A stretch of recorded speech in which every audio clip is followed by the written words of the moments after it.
साक्षात् देते तारिणे जय श्री कृष्ण चैतन्य प्रभु नित्यानंद श्री अद्वैत गदाधर श्रीवासादि गौर भक्तवृंद हरे कृष्ण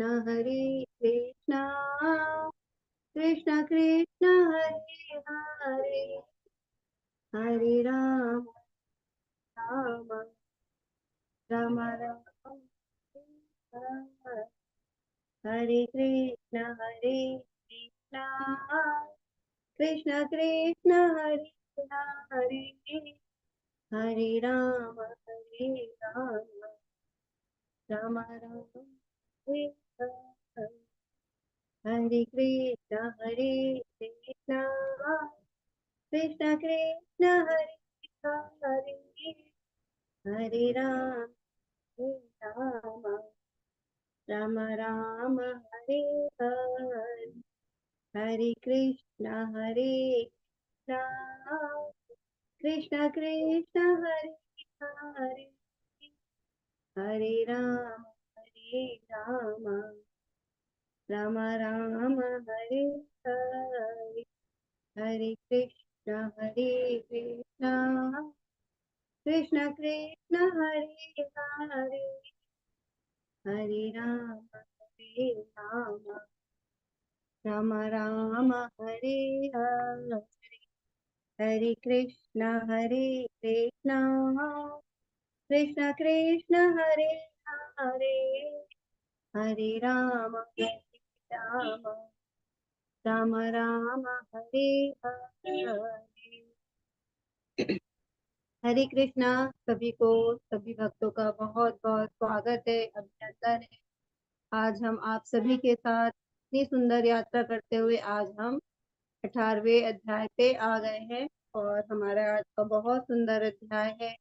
आज हमारे भगवत गीता जो हमने 18 दिन की शुरू करी थी इस बैच में, आज हमारा अंतिम दिन है और इस अध्याय को हम जानेंगे। इसका नाम है मोक्ष संन्यास योग, संन्यास की सिद्धि, और ये गीता का सार है। तो जैसे हमने सेकंड जो दूसरा अध्याय था वो हमने पढ़ा था, उसको भी गीता का सार बोलते हैं, तो वो भी बहुत लंबा था। तो आज का भी अध्याय हमारा थोड़ा लंबा है, तो थोड़ा धैर्य पूर्वक हम सुनेंगे आज के अध्याय को। तो चलिए हमारे अध्याय में हम चलते हैं। आज के अध्याय में तो हम सभी आचार्य को प्रणाम करते हैं, उनके चरणों में कोटि कोटि प्रणाम। राधा गोविंद जी के चरणों में साष्टांग दंडवत प्रणाम प्रभु जी को, भगवान को, ताकि हमारी ये जो यात्रा हमने करी है हम सभी इसके सहभागी बने हैं, तो हम सभी को इतना आशीर्वाद दे कि हम भी एक अच्छे भक्त बन सके, भगवान की भक्ति कर सके, और जो हमारे यहाँ जो भी हमारे अंदर हम तीनों गुणों से युक्त है, जो हमें भक्ति करने में बाध्य हो रही है, उन सब से हम मुक्त हो सके। तो इसी प्रार्थना के साथ हम आज का अध्याय शुरू करते हैं। हरे कृष्णा। अर्जुनवाच संन्यासस्य महाबाहो तत्त्वमिच्छामि वेदितुं त्यागस्य च ऋषिकेश पृथक् केशिनिसूदन। अर्जुन ने कहा, हे महाबाहु, मैं त्याग का उद्देश्य जानने का इच्छुक हूँ, और केशी निषूदन, हे ऋषिकेश, मैं त्यागमय जीवन संन्यास आश्रम का भी उद्देश्य जानना चाहता हूँ। तो ये हमारा जो अध्याय है वो अर्जुन जी के वचनों से शुरू हुआ है। अब अर्जुन जी फिर से प्रश्न कर रहे हैं ना। ऐसे तो हमने कल जाना था, भगवान ने अभी तक हमने भगवान ने ज्ञान दिया, और ये जो संन्यास वाला प्रश्न है अभी अर्जुन फिर से ये प्रश्न कर रहे हैं क्योंकि अभी हम अच्छे से और जान ले, क्योंकि अभी भी हमारे मन में संन्यास को लेके भ्रांति हो सकती है, क्योंकि हमें ऐसा लगता है संन्यास का मतलब होता है कि सभी कार्यों का त्याग करके हमें वन में चले जाना। तो लेकिन यहाँ पे भगवान हमेशा हमें यहाँ पे बताए हैं संन्यास का मतलब, कि संन्यास का मतलब हमें त्यागना नहीं है ना, हमें अपने कर्तव्यों का पालन करना है और उसके जो फल है उसको हमें त्यागना है। तो यहाँ इसीलिए कि हम अभी भी हमारे अंदर भ्रांति हो सकती है संन्यास को लेके क्योंकि संन्यास का अर्थ होता है सत्य धन्यास, है ना। तो जो हमें जो सत्य से जोड़े, जो हमें भगवान, क्योंकि भगवान परम सत्य है, तो जो भी हमें भगवान से जोड़े वो होता है संन्यास। तो हमें अपने ऐसे कार्य करना है, भक्ति युक्त कार्य करना है जो हमें भगवान से जोड़ते हैं।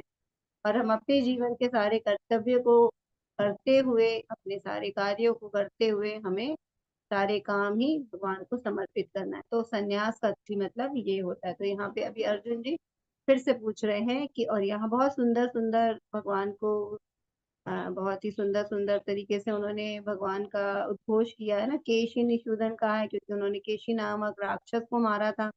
ऋषिकेश, ऋषिकेश मतलब सारे इंद्रियों को भगवान अपने बस में करके है ना। भगवान ऋषिकेश में सभी इंद्रियों के स्वामी है भगवान। तो इतने सुंदर। और महाबाहु है ना, तो भगवान तो बहुत ही शक्तिमान है, सबसे ज्यादा शक्तिशाली है, छठ ऐश्वर्य से परिपूर्ण है भगवान। तो यहाँ पे अर्जुन इतने सुंदर शब्दों से और भगवान का गुणगान कर रहे और भगवान से अपने प्रश्न का उत्तर भी चाहते हैं। तो अब भगवान अर्जुन के प्रश्न का उत्तर देंगे। श्री भगवान वाच, काम्यानां कर्मणां न्यासं संन्यासं संन्यासं कवयो विदुः सर्वकर्मफलत्यागं प्राहुस्त्यागं विचक्षणाः। भगवान ने कहा, भौतिक इच्छा पर आधारित कर्मों के परित्याग को विद्वान लोग संन्यास कहते हैं और समस्त कर्मों के फल त्याग को बुद्धिमान लोग त्याग कहते हैं। तो भगवान अब यहाँ पे अर्जुन के प्रश्न संन्यास और त्याग के बारे में जानना चाहते हैं अर्जुन जी। तो भगवान उसके लिए उत्तर दे रहे हैं। भगवान कह रहे हैं कि भौतिक इच्छाओं पे आधारित, तो जो यहाँ पे भगवान विद्वान लोग का मत बता रहे हैं ना कि विद्वान लोग क्या कहते हैं। तो कह रहे बहुत सारे जो विद्वान हैं वो क्या मानते हैं कि अगर हमने जो काम ऐसे है जो हमें भगवान इंद्रिय भोग की तरफ ले जाते हैं, भौतिक इच्छाएं पूर्ति के लिए ले जाते हैं, तो उन कर्मों का हमें परित्याग कर देना चाहिए। अगर हम ऐसा करते हैं तो वो संन्यास कहलाता है। और समस्त कार्यों के फल को, तो कुछ बुद्धिमान कहते हैं कि अगर हमने कर्म तो हम कर रहे हैं लेकिन हमको कर्म के फल से आसक्ति नहीं रखना है, कर्म के फल को त्याग देना, क्योंकि हम कर्म के फल की आसक्ति के कारण ही कर्मों को करते हैं। तो हमें कर्म तो करने का अधिकार है, हमें फल का अधिकार नहीं, इसलिए हमें फल को त्याग देना है। फल का जो हमारी आसक्ति है, फल के बारे में जब हम सोचते उसका त्याग कर देना चाहिए। तो वो लोग बुद्धिमान है, तो उन लोग उसको त्याग कहते हैं ना, बुद्धिमान लोग ऐसे त्याग को त्याग कहते हैं।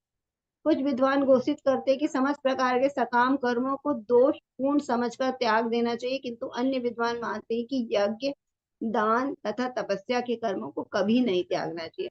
तो अभी और भगवान दूसरे विद्वानों की बात कर रहे हैं कि उन लोग कहते हैं कि सकाम कर्म है ना जो दोषपूर्ण है। क्यों दोषपूर्ण है? क्योंकि वो हमारी इच्छाएं पूर्ति कर रहा है।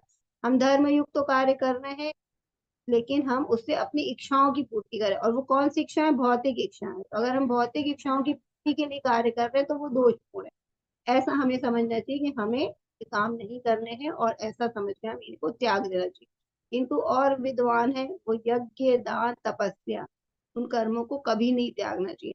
तो ये विद्वानों के मत है कि यज्ञ, दान और तपस्या को कभी नहीं त्यागना चाहिए। तो कल भी हमने कल के भी अध्याय में जाना था कि जो यज्ञ होते हैं हमें किस प्रकार करने चाहिए, कैसे यज्ञ, दान और तपस्या, इन पे भी तीनों गुण का प्रभाव पड़ता और हमें इसको जान के ही उसके हिसाब से हमें कार्य करना चाहिए। क्योंकि जिस हिसाब से हम जिस गुण में रह के ये कार्य करेंगे या जिस इच्छा से ना, जिस फल की इच्छा से हम ये कार्य करेंगे, यज्ञ, दान और तपस्या, उसका जो फल है वैसे ही मिलेगा। तो इस प्रकार हमें जो कुछ विद्वान मानते हैं इनको कभी नहीं त्यागना चाहिए। अब भगवान का मत क्या है ना, भगवान ने अभी विद्वानों का मत बताया, अब भगवान अपना स्वयं का मत बताएंगे। तो हमें भगवान के मत को जानना चाहिए। यज्ञ दान तपः कर्म न त्यज्यम कार्यमेव तत् यज्ञो दानम तपश्चैव पावनानि मनीषिणाम्। यज्ञ, दान तथा तपस्या के कर्मों का अभी परित्याग नहीं करना चाहिए, अवश्य संपन्न करना चाहिए। निसंदेह यज्ञ, दान तथा तपस्या महात्माओं को भी शुद्ध बनाते। तो ये भगवान का मत है और बड़ा सुंदर भगवान ने कहा है कि हमें यज्ञ, दान, तपस्या को कभी नहीं त्यागना चाहिए, है ना, लेकिन उन्हें अवश्य संपन्न करना चाहिए। तो कई लोग हैं जो कहते हैं, अभी हमने देखा कि जो भौतिक कर्म है ना उसका त्याग कहते हैं, लेकिन यहाँ पे कर्म करना, लेकिन हमें हर काम का समझ के करना है कि हम भगवान के लिए कर रहे हैं।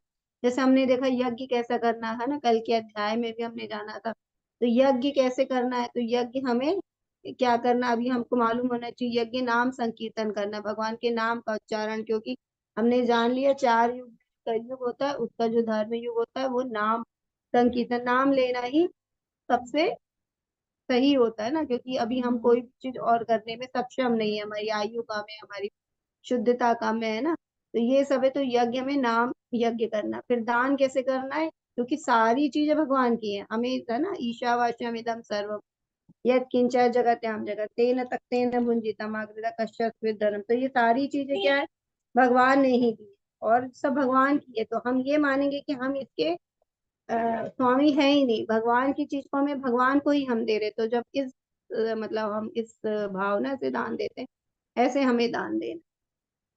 और तपस्या, तो तपस्या कैसे होती है, तपस्या जब हम धाम यात्रा जाते हैं, व्रत करते हैं, है ना, तो तपस्या भी हमने कल भी देखा था कि ये शरीर की तपस्या होती, शारीरिक होती है, मन से होती है और वाणी से होती है। तो हमें ये सब तपस्या का पालन करना है ना।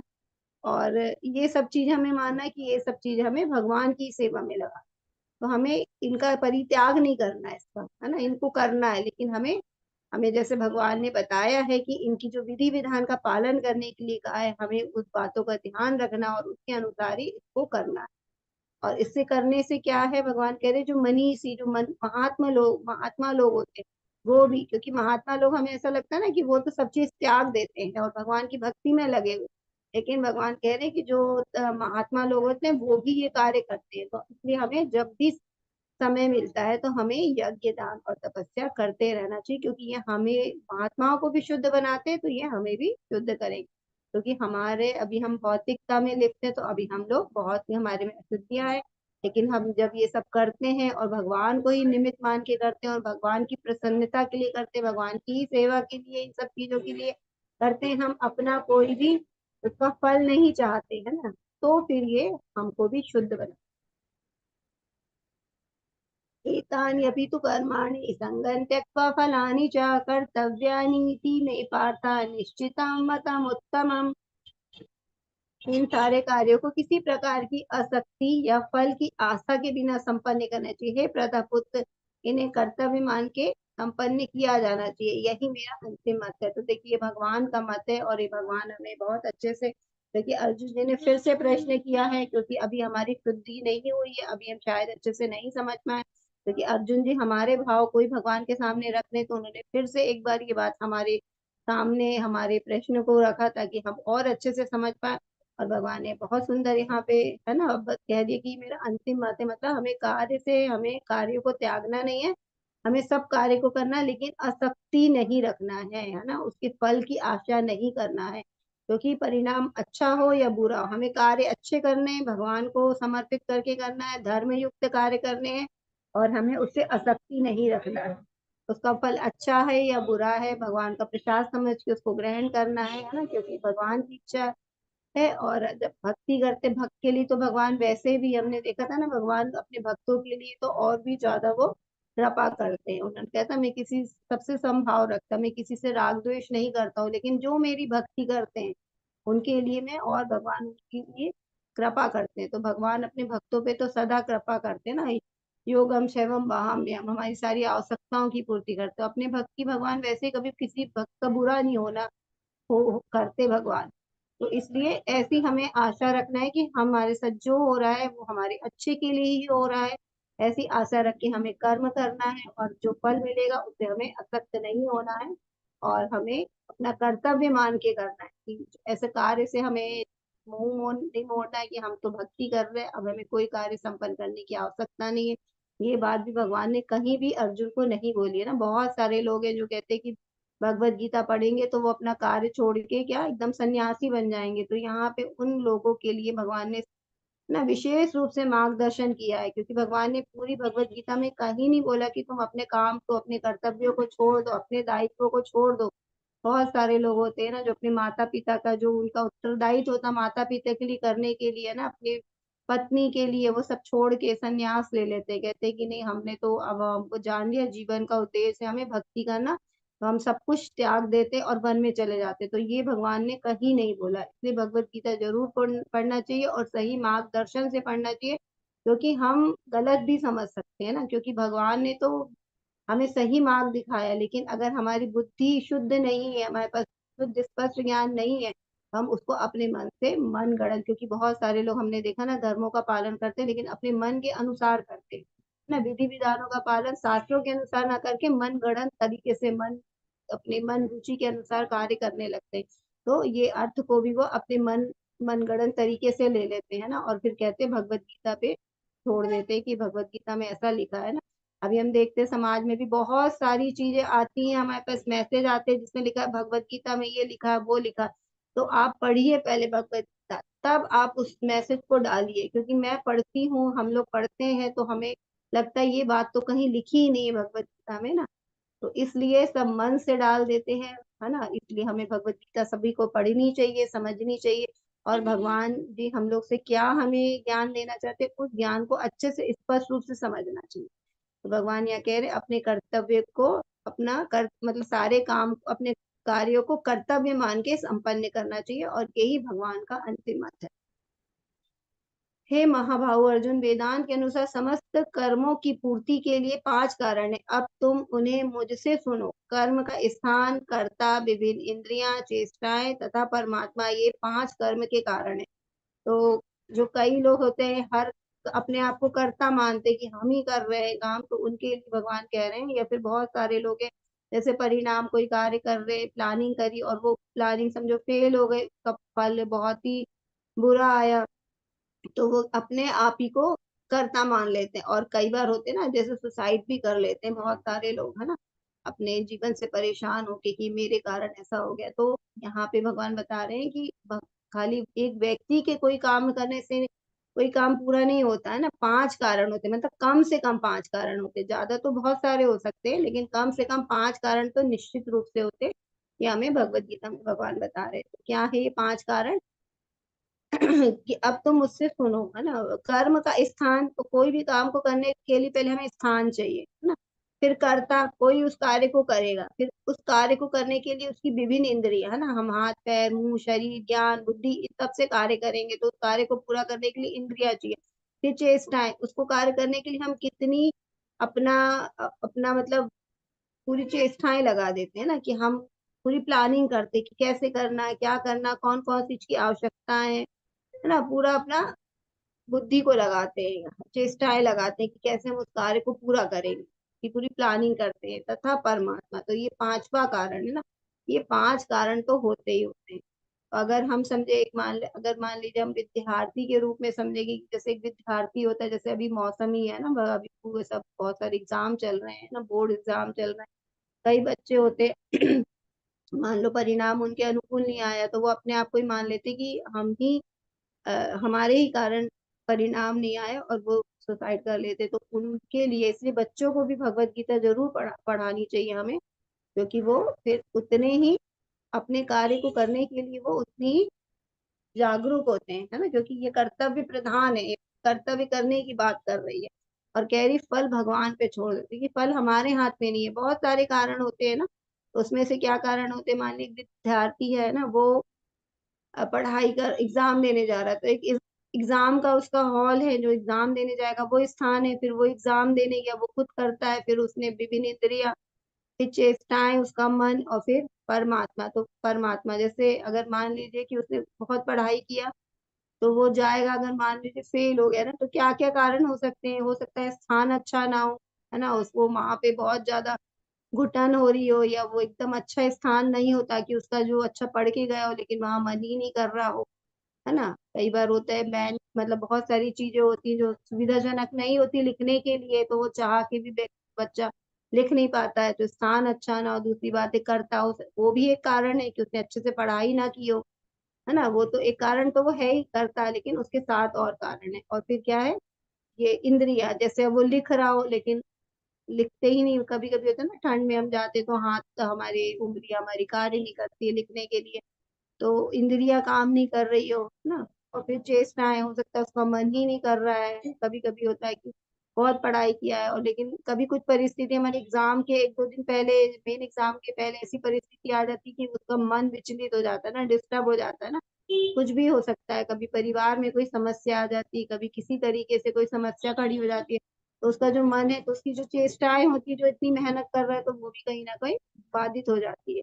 और 5वां कारण परमात्मा, है ना। तो परमात्मा अगर चाहेंगे तो हमें सफलता जरूर दिलाएंगे, और नहीं चाहेंगे तो वो हम कितनी भी मेहनत कर ले, अगर भगवान की इच्छा नहीं है तो वो कार्य कभी नहीं होगा, क्योंकि हमेशा भगवान की इच्छा होती ही है ना, अगर होगी तभी हमें को सफलता मिलेगी।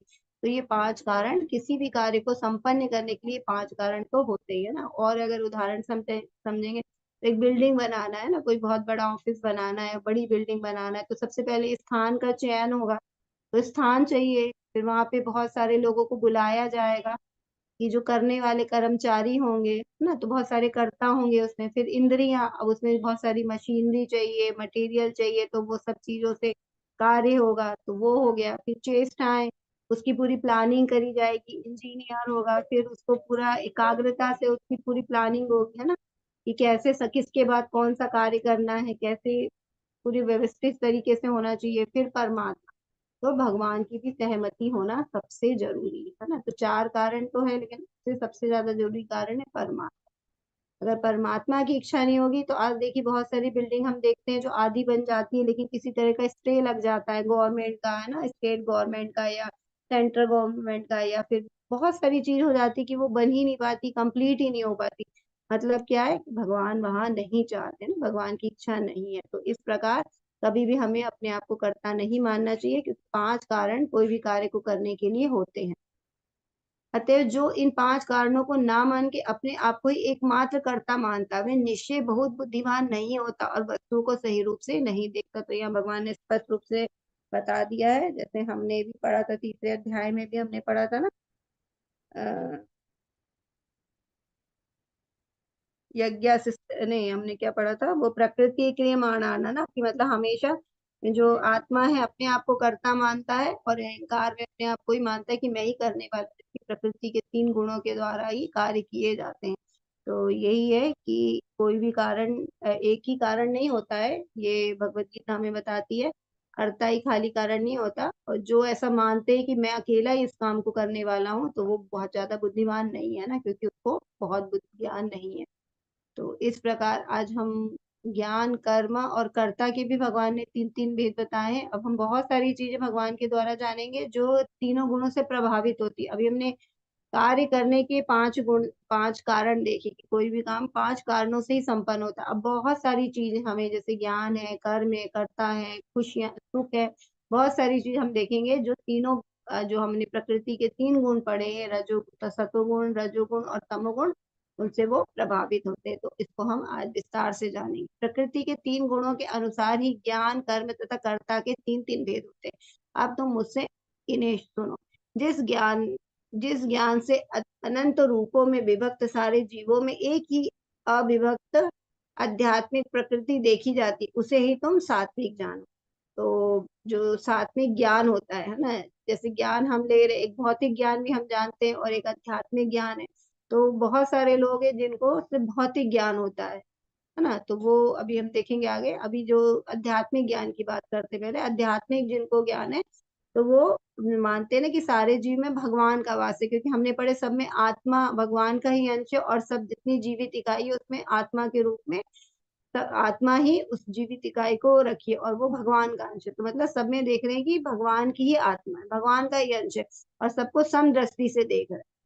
तो मतलब वो ज्ञानी है, मतलब वो सतोगुणी है, क्योंकि उनके पास सतोगुणी के बारे में हमने जाना था, उनके पास सत्व है ना, सत मतलब ज्ञान रहता है उनके पास, सात्विक ज्ञान से वो पूर्ण रहते हैं, और भक्तों का संग है ना, ये सब में लगे रहते हैं, शास्त्रों का अध्ययन करते हैं। तो उनको मालूम होता है कि सभी के अंदर जो आत्मा है वो भगवान का अंश, और वो इसी रूप में देखते हैं कि सभी भगवान के ही अंश। तो सब में सब जीवों को ही मानते कि ये सब भगवान की ही है, सृष्टि है, सब कुछ भगवान ने ही बनाई है। तो ये सात्विक है। फिर जिस ज्ञान में कोई मनुष्य विभिन्न शरीर में भिन्न भिन्न प्रकार के रूप देखता, उसे तुम राजसी मानो। तो जिस जो रजोगुण में होता है उसके पास इतना ज्ञान नहीं होता, क्योंकि वो बहुत ज्यादा आकांक्षी होता है ना, इच्छाएं, उसकी बहुत सारी इच्छाएं होती, तो वो हर व्यक्ति को अपनी जरूरत के हिसाब से हर व्यक्ति को देखता है ना। तो किसी से बहुत अच्छे से बोलेगा, किसी से थोड़ा मतलब बहुत अच्छे से नहीं बात करेगा, किसी से वो है ना, किसी से रिश्ता नहीं रखेगा, मतलब जिससे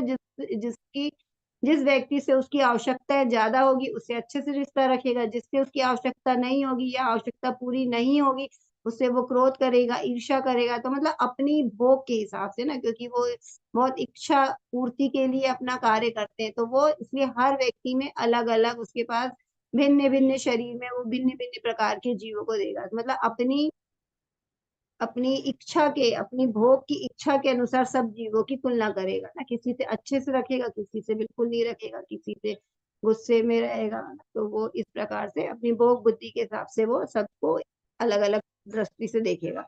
तो ऐसा जो होता है ज्ञान होता है वो राजसी ज्ञान कहलाता है, और वह ज्ञान जिससे मनुष्य किसी एक प्रकार के कार्य को जो अति तुच्छ है सब कुछ मान के सत्य को जाने बिना उसमें लिप्त रहता है, तामसी कहा जाता है। तो बहुत सारे लोग हम देखते हैं कि जो है ना तरह तरह के, जैसे एडिक हमने देखा था, मांसाहार करते हैं और मदिरा वगैरह मादक पदार्थों का सेवन करते हैं, है ना, और जो कार्य हमारे जीवन के लिए उपयोगी नहीं है उसी को सब कुछ मान लेते हैं ना, बहुत तुच्छ जो हमारे जीवन को अधोगति के लिए लेके जाता है ना, जो हमारे हमारे जीवन को, जैसे मनुष्य जीवन है तो हमारे जीवन का लक्ष्य भगवत प्राप्ति, तो जो बिल्कुल है ना सतोगुण से बिल्कुल अपोजिट होते हैं, उल्टे होते हैं।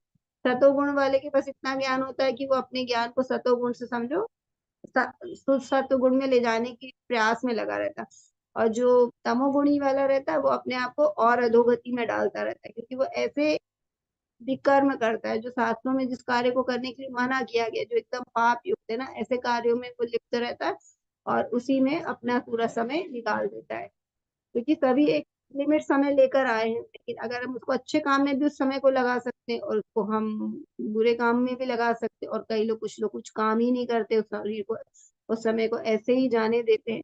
तो इस प्रकार जो होते हैं तामसी लोग होते हैं, उनके पास क्या ज्ञान नहीं होता है कि सत्य को जाने बिना, तो उनको सत्य पता ही नहीं, क्योंकि वो अज्ञानी रहते हैं, हमने देखा वो अज्ञान ही उनका सबसे बड़ा गुण है उनके अंदर। अगर ज्ञान आ जाए तो वो नेचुरली तमोगुण से बाहर निकलने का प्रयास करेंगे, लेकिन उनके पास जो सबसे ज्यादा यही रहती है, तो कमी होती है, वो अज्ञानी रहते, ज्ञान की कमी रहती है, इसलिए उनको पता ही नहीं है कि उनको जीवन में क्या करना और क्या नहीं करना। इस प्रकार अपने इतने मूल्यवान ना मनुष्य जीवन, इतने मूल्यवान जीवन को वो ऐसे ही जाने देते हैं, है ना, और इस प्रकार वो अपने आप को अधोगति में डालते जाते हैं, तो वो उसमें लिप्त रहते हैं और तामसी कहे जाते हैं, तो इस प्रकार वो तामसी कहे जाते हैं। जो अब यहाँ पे प्रकृति के गुणों के आधार पे तीन प्रकार की क्रिया है, तो कर्म किस प्रकार से तीन प्रकार के होते हैं ना, क्रियाएं तो क्रियाएं ही कर्म होती है एक्चुअली। तो जो कर्म नियमित है और जो आसक्ति राग या द्वेष से रहित रहित फल कर्म की चाह के बिना किया जाता है वह सात्विक कहलाता है। जो सात्विक करता होता है वो क्या करता है, जो वो कार्य करता है उसके पास ज्ञान है, तो वो क्या करेगा, वो उसको मालूम है कौन से कार्य उसको नियमित करना है, जो उसको है ना उसको भगवान तक लेके जाएंगे, तो वो नियमित करेगा, क्योंकि जो भक्ति के कार्य होते हैं ना वो नियमित करने पे ही फल देते हैं। अगर कोई कम करे, कभी कोई ज्यादा करे, कोई करे ही नहीं, तो ये यहाँ पे मतलब ये अच्छी स्थिति में नहीं है। तो इसलिए कार्य हमेशा नियमित होने चाहिए, और आसक्ति, उसमें हमें आसक्ति नहीं होना चाहिए, राग द्वेष नहीं होना चाहिए, है ना, कर्म फल की चाह और कोई कर्म फल की इच्छा नहीं होना चाहिए, क्योंकि हमेशा हम जब निष्फल मतलब कोई फल के बिना कोई कार्य करते हैं, भगवान की प्रसन्नता के लिए करते हैं, तो वो सात्विक कहलाता है, और नियमित होना चाहिए ना, और राग द्वेष से रहित, मतलब कुछ काम हमें अच्छे लग सकते हैं और कुछ काम हमें बुरे लग सकते हैं, लेकिन जो काम हमें भगवान के लिए लेके जा रहे हैं, चाहे वो हमें बुरे भी क्यों लग रहे हैं, हमें वो कार्य करना चाहिए और नियमित करना चाहिए। जैसे अभी हम माला जप होता है ना, और हम भगवान की पूजा अर्चना होता है, और कीर्तन करना होता है, भगवान का भोग प्रसाद बनाना होता है, मतलब बहुत सारी चीजें, किसी में हमारी रुचि है किसी में नहीं है। किसी भक्तों को भोजन तरह तरह का बना के भोग लगाना अच्छा लगता है, किसी को जप करना ज्यादा अच्छा लगता है, किसी को वेदा अध्ययन अच्छा लगता है, लेकिन जो ज्ञानी व्यक्ति सात्विक व्यक्ति उसको मालूम है हमें सब कुछ करना है ना, सबको एक रेशो में करना है, तो वो सब कुछ करता है और नियमित करता है, और वो किसी से वो राग नहीं करता और द्वेष नहीं करता, मतलब किसी से ऐसा नहीं है कि आसक्ति हो जाए ना, भगवान से आसक्ति रखता, भौतिक संसार से आसक्ति नहीं रखता। तो इस प्रकार का जो क्रियाएं की जा रही है वो सात्विक कहलाती है, लेकिन जो कार्य अपनी इच्छा पूर्ति की नियमित प्रयास पूर्वक एवं मिथ्या अहंकार के भाव से किया जाता है वे रजोगुणी कहलाता है। तो रजोगुणी थोड़ा अहंकारी होता है ना, अपनी इच्छा की पूर्ति के लिए सारे कार्य करता, भोग दृष्टि होती है उसके अंदर, तो वो अपनी और उसको वही कार्य करने में रुचि होती है जो उसको पसंद हो, है ना, जो काम करने में उसको आनंद आ रहा है, भले ही वो काम मतलब वो काम अभी फायदा दे रहा है, भले ही हमने देखा बाद में फायदा ना दे, जैसे प्रियस, श्रेयस और प्रेयस की बात की थी हमने। तो जो सात्विक कर्ता होता है वो श्रेयस की तरफ कार्य करता है, कि जो मुझे भविष्य में, है ना, अभी मुझे अच्छा नहीं लग रहा है, जैसे हम माला जप कर रहे हैं, पढ़ाई कर रहे हैं, हमें अच्छा नहीं लग रहा है ना, बच्चे पढ़ाई करते हैं, उनको अच्छा, किसी को पसंद नहीं है, लेकिन उसके परिणाम में आता है तो उसका फल अच्छा मिलता है ना, तो वो जो है श्रेयस है, हमारा श्रेय बढ़ाते हैं। और जो प्रेयस है वो रजोगुणी व्यक्ति करता है, मतलब जो करने में तो अभी हमें बहुत प्रिय लग रहा है, लेकिन वो भविष्य में हमको अंधकार की ओर लेके जाएगा, है ना। तो इस भाव से जो चलते हैं नियमित प्रयास पूर्वक, और बहुत ही परिश्रमी होते हैं, क्योंकि बहुत ही इच्छाएं होती, इच्छाओं की पूर्ति के लिए वो नियमित प्रयास पूर्वक लगे रहते हैं, और ऐसे जो कहलाते हैं वो रजोगुणी क्रियाएं कहलाती है। जो कर्म मोह व शास्त्रीय आदेशों की अवहेलना करके तथा भावी बंधन की परवाह किए बिना या हिंसक अथवा अन्यों को दुख पहुंचाने के लिए किया जाता है वह तामसी कहलाता है। तो यहाँ पे जो तामसी लोग हैं ना, क्योंकि तमह हमने जाना अंधकार होता है, और अंधकार में व्यक्ति को पता ही नहीं उसे क्या करना, ना तो उसको शास्त्रों का ज्ञान है, इसलिए वो शास्त्रीय आदेशों की अवहेलना करेगा, है ना, और ऐसे कार्य करेगा जिसको बंधन में बांध लेंगे। जैसे हमने जाने थे ना कि जब हम तीनों गुणों से ऊपर उठ जाते हैं, भगवान की सेवा में रत रहते, तो वो जो भी कार्य करते भगवान के लिए, सेवा के लिए जो करते हैं अकर्म, वो हमें हमेशा बंधन से मुक्त कराते हैं। तो लेकिन उसे ज्ञान नहीं है, तो ऐसे ही कार्य करेगा जो जिसमें वो और भी बंधन में बंधता जाएगा और हिंसा करेगा, है ना। जो हम देखते हैं बहुत वातावरण में आजकल बहुत हिंसा हो रही है, तो जो हिंसा हो रही, क्योंकि हम मानते हैं तमोगुण बढ़ता जा रहा है आजकल समाज में, इसलिए ज्यादा ही ये सब अनुचित हमें जो खबरें हैं वो सुनने को मिल जाती है। छोटी छोटी बातों में मतलब हत्या कर दी जाती है। तो ये सब चीजें, छोटी छोटी बातों में लड़ाई हो रही, अपहरण हो रहे हैं लोगों के, है ना। तो ये सब जो चीज हो रही है, ये सब तमोगुण के कारण हो रही है। तमोगुण की प्रधान होता जा रहा है। और दूसरों को दुख पहुंचाने के लिए, तो वो हमेशा दूसरों को कष्ट पहुंचाने के लिए, क्योंकि वो बहुत ही ईर्ष्यालु होते हैं, और वो कष्ट पहुंचाना उनको अच्छा लगता है ना, उनकी व्रति व्रति बन जाती है। तो वो ऐसे ही अज्ञानता में ऐसे ही कर्म करते हैं, जो ऐसे करते हैं। देखिए सतोगुणी जो होता है वो कम से कम अपने उद्धार के लिए कार्य कर रहा है, और जो रजोगुणी है भले ही वो आ, अपने प्रयास, मतलब जो अच्छा लग रहा है, लेकिन कम से कम वो किसी को कष्ट नहीं पहुंचा रहा है ना, अपनी खुशी के लिए कार्य कर रहा है। और जो रजोगुणी है, सॉरी, जो सतोगुणी है वो अच्छे और बुरे दोनों से ऊपर होता है, बस वो कार्य करता है जिसमें भगवान की प्रसन्नता। और जो रजोगुणी होता है वो अपनी प्रसन्नता के लिए कार्य कर रहा है, और जो तमोगुणी है वो दूसरों को कष्ट पहुंचाने के लिए कार्य। तो ये प्रधानता है तीनों की। और प्रकृति के गुणों के आधार पे तीन प्रकार के श्रमिक, है ना, हम देखेंगे। कर्ता, जो व्यक्ति भौतिक गुणों के सत्संग के बिना अहंकार रहित संकल्प तथा उत्साह पूर्वक अपने कर्म करता है और सफलता अथवा असफलता से अविचलित रहता है, वह सात्विक कर्ता कहलाता है। तो अभी हमने जब तीन प्रकार के करते हैं, अभी हमने कर्ता की बात करी थी, तो उसमें हमने ये जाना था, तो वहीं पे यहाँ भी भगवान विस्तार से बता रहे हैं कि भौतिक गुणों से आसक्त है, क्योंकि जो भौतिक गुण, मतलब सात्विक वाले के पास ज्ञान है, तो वो भौतिक क्रियाओं में अपने आप को नहीं लगा के रखता, वो ऐसे कार्य में अपने आप को लगता है जिससे वो आध्यात्मिक गतिविधियों में लगा रहे। और अहंकार नहीं करता, क्योंकि हमने जाना है कि भगवान को अहंकार, है ना, हमने जो ज्ञान में पढ़े थे, ज्ञान है। और अभी हमने जो 16वें अध्याय में भी जो दैवी गुणों की बात करी थी, उसमें भी अहंकार रहित रहना है, अहंकार नहीं होना चाहिए। तो इसलिए जो ज्ञानी व्यक्ति है वो अहंकार, धीरे धीरे अपने अहंकार को समाप्त करता है, संकल्प संकल्प से कार्य करता है, क्योंकि कोई भी कार्य हम भौतिक जीवन में भी अगर बिना संकल्प के कोई कार्य करते हैं ना, जैसे बच्चे पढ़ाई कर रहा है लेकिन कोई संकल्प नहीं, कहीं पहुंचना नहीं है, तो वो कभी भी पूरी नहीं कर पाएगा। तो हम आध्यात्मिक में भी संकल्प की बहुत आवश्यकता होती है ना, दृढ़ संकल्प करना पड़ता है, तभी वो कार्य हम दृढ़ता से कर पाते हैं।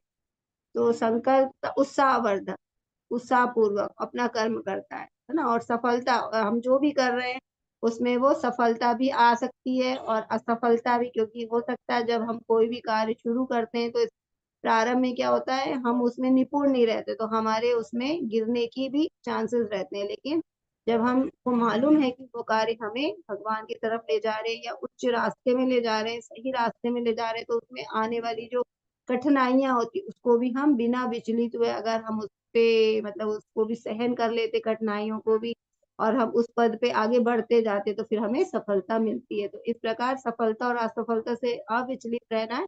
तो जो ऐसे कार्य में लगा रहता है वो सात्विक कर्ता कहलाता है। लेकिन वह कार्यकर्ता जो अपने श्रम के फल से जुड़ा हुआ और जो जोश से उसका आनंद लेना चाहता है, जो लालची, ईर्ष्यालु और अपवित्र है, जो खुशी और संकट के आगे बढ़ता है, जोश की प्रवृत्ति में एक कार्य करता है। तो बहुत ज्यादा इच्छाएं होती हैं, आकांक्षाएं होती हैं, जिसकी पूर्ति के लिए उनको बहुत सारे श्रम करने पड़ते हैं, कठिन श्रम करना है, और अपनी इच्छाओं के लिए बहुत लालची भी होते हैं।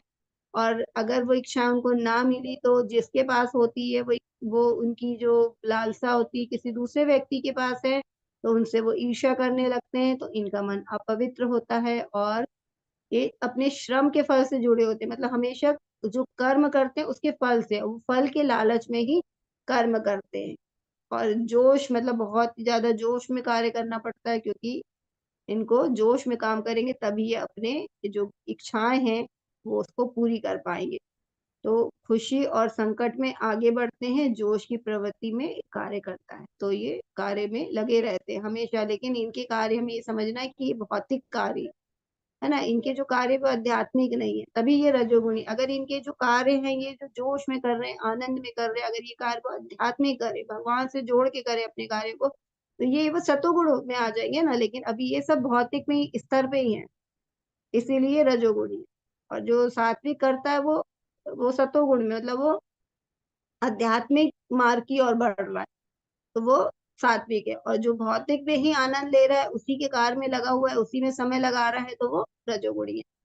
जो करता सदा शास्त्रों के आदेशों के विरुद्ध कार्य करता है। तो देखिए तामसी हमेशा उल्टा ही काम करेगा ना, और हमें बहुत सारे लोग ऐसे मिल जाएंगे जो उल्टा ही उल्टा काम करते हैं ना।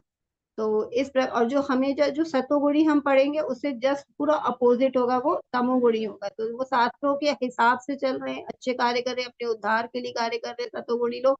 और जो तमोगुणी है वो शास्त्रों की हमेशा अवहेलना करेंगे और गलत रास्ते जाएंगे और अपना भी अधोपतन ही करेंगे, अधोगति में या खुद को ले जाएंगे। उसके बस इतना भी ज्ञान नहीं है कि हमारा इससे क्या है, हमें तो और पता नहीं हो रहा हमारे जीवन का, लेकिन वो उसी कार्य में लगे रहे। जो भौतिकवादी होंगे, हठी होंगे, कपटी होंगे तथा अन्यों को अपमान करने में पटु होंगे, और तथा जो आलसी, सदैव खिन्न तथा काम करने में दीर्घ सूत्री है, वे तमोगुणी कहलाते। तो भगवान ने इतने सारे गुण बता दिए तमोगुणी लोगों के। हठी मतलब उनको कितना भी समझाओगे कि ये काम गलत है जीवन में, होते ना बहुत सारे बच्चे जो माँ बाप कितना समझाते हैं उनको कि ये काम मत करो, पढ़ाई कर लो, तुम्हारे जीवन के लिए अच्छा है, लेकिन वो इतने हठी होती, कभी भी कोई बात सुनते ही नहीं है ना। तो इस प्रकार के है ना, जिद्दी होते हैं, हठी होते हैं और आलसी होते हैं, कोई काम करना ही नहीं चाहते। उनमें योग्यता भी होती है, कर सकते हैं, लेकिन वो इतनी आलसी कि वो कुछ करना ही नहीं चाहते। खिन्ने रहते हैं क्योंकि हमेशा उनको लगता है कि दूसरा उनका काम करके दे दे, उनको करना ना पड़े, है ना। संतुष्ट नहीं रहते किसी भी चीज से, ज्ञान भी नहीं रहता किसी भी चीज का, और करने में दीर्घसूत्री। तो बहुत सा वो क्या, टालने में विश्वास रखते हैं ना।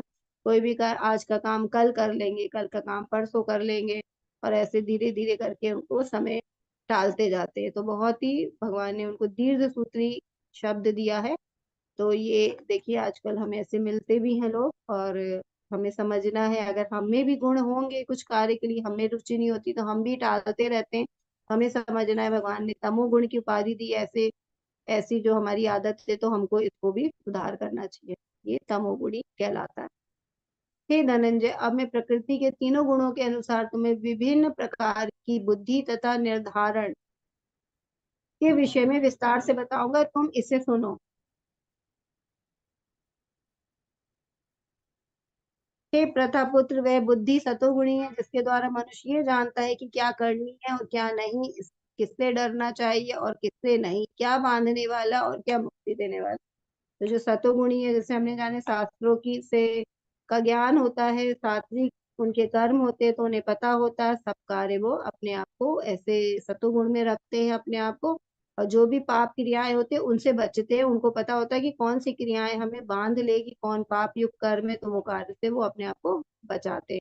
तो वो सतोगुणी बुद्धि है उनके पास, है ना, क्योंकि कार्य बुद्धि हमारी बुद्धि से हम कार्य करते हैं। हे प्रथा पुत्र, जो बुद्धि धर्म तथा अधर्म, करनी तथा अकरणीय कर्म में भेद नहीं कर पाती, वे राजसी है। जो मतलब अपनी भौतिक इच्छाओं की पूर्ति के लिए कभी कभी गलत कार्य कर लेते हैं ना, मतलब कभी जो लोग निर्णय लेते हैं, कभी उनका सही भी हो जाता है और कभी उनका गलत भी हो जाता है निर्णय ना, क्योंकि हमेशा ही सही हो ये जरूरी नहीं और हमेशा ही गलत हो ये भी जरूरी।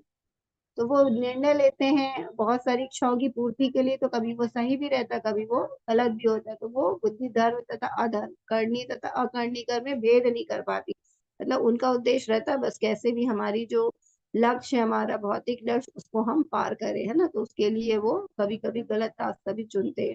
ये राजसी है ना। तो ऐसी जो बुद्धि है वो राजसी है। जो बुद्धि मोह तथा अंधकार के वशीभूत होकर धर्म को अधर्म तथा धर्म अधर्म को धर्म तथा धर्म को अधर्म मानती है, तो वो हमेशा उल्टा ही है। जो गलत है उसको सही और सही को गलत मान लेते हैं।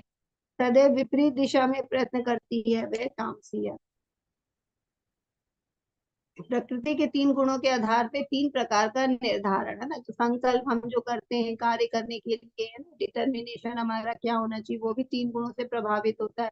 हे पार्थ, यह वह निश्चय तो अटूट है जो योग साधना द्वारा निरंतरता के साथ है और इस प्रकार मन, जीवन और इंद्रियों के कार्यों को नियंत्रित करता सात्विक तरीके से। तो उनकी बुद्धि, जो उनके संकल्प है, बहुत उनका जो वो है बहुत ही सही डायरेक्शन में कार्य करते हैं, अटूट है, बहुत ही वो दृढ़ संकल्पित होते हैं। जो भी वो रास्ता चुनते हैं योग साधना के लिए, भगवत मार्ग के लिए, या जो ज्ञान या अपने जीवन को भी जो सुख पूर्वक अच्छे से, हमने देखा तो सुखी रहते हैं ना, इसीलिए तो सुखी, क्योंकि उनको मालूम है उन्हें जीवन कैसे जीना है। तो इस प्रकार वो बहुत ही दृढ़ संकल्पित होते हैं और अपने कार्यों को करते हैं। लेकिन हे अर्जुन जी, जिस धृति निश्चय से मनुष्य धर्म, अर्थ तथा काम के फलों में लिप्त रहता है, वह राजसी है। तो जो राजसी व्यक्ति होता है वो क्या है, धर्म अर्थ काम ना, उसमें ही उलझा रहता है। बहुत ज्यादा पैसा हो, बहुत ज्यादा हम इंद्रिय, और पैसे की आवश्यकता क्यों ज्यादा पैसे की, ताकि हम बहुत सारी अपनी इंद्रिय इच्छाओं की पूर्ति कर सके ना, दिखावा कर सके। तो इसीलिए ज्यादा पैसे, तो और उसी में उसी के फलों में वो लिप्त रहते हैं। तो ऐसी जो निश्चय है वो राजसी है। हे पार्थ, जो निश्चय स्वप्न, भय, शोक, विषाद तथा मोह के परे नहीं जाती, ऐसी दुर्बुद्धि पूर्ण धृति तामसी है। तो देखो भगवान ने तामसी जो बुद्धि वाले लोग होते हैं ना, उसको दुर्बुद्धि बोला, क्योंकि वो सही चल ही नहीं रहा, उल्टा ही उल्टा चलते हैं। और स्वप्न में, जैसे अपन स्वप्न में कोई चीज देखते हैं ना, तो वो क्या झूठी होती है। इस प्रकार वो जो कार्य कर रहे हैं वो स्वप्न में है ना, कार्य नहीं करना चाहते, प्लानिंग तो बनाते हैं लेकिन कभी प्लानिंग में कार्य ही नहीं करते ना, आलसी बैठे रहते हैं। तो वो इसलिए सपने के समान है। तो वो स्वप्न, भय, शोक है ना, और वो भयभीत रहेंगे कि कार्य नहीं हो रहा है, शोक में रहेंगे, विषाद, मोह, उसी में डूबे रहते हैं। तो ऐसी जो निश्चय होता है, धृति होती है, वो तामसी होती है।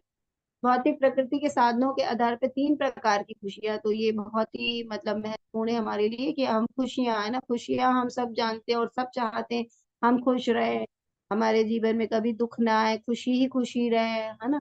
लेकिन किस प्रकार की खुशी खुशी भी होती है, वो भी भौतिक गुणों से प्रभावित होती है। तो इसको भी जानते हैं, जो प्रारंभ में विष जैसा लगता है लेकिन अंत में अमृत के समान है, और जो मनुष्य में आत्म साक्षात्कार जगाता है, वे सात्विक सुख है। तो देखिए, सुख सबको चाहिए और हम इसी तलाश में इधर उधर भटकते रहते जीवन भर, लेकिन सही सुख क्या है ना, भगवत गीता में भगवान हमें बता रहे हैं। इसलिए कितनी ही महत्वपूर्ण है हमारे लिए भगवत गीता पढ़ना।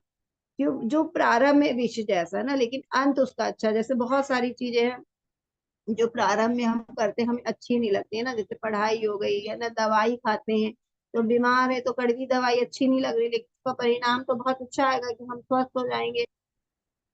और बहुत सारी चीजें, जैसे अभी हम जप वगैरह करते हैं तो हम बिल्कुल अच्छा नहीं, रस नहीं आ रहा, आनंद नहीं आ रहा है, मन नहीं लग रहा है, लेकिन वो हमारे लिए अच्छी है ना, क्योंकि हमें आध्यात्मिक मार्ग से जोड़ रही है, हमें आत्म साक्षात्कार के लिए लेके जा रही है ना, हमें भगवान के धाम लेके जाएगी।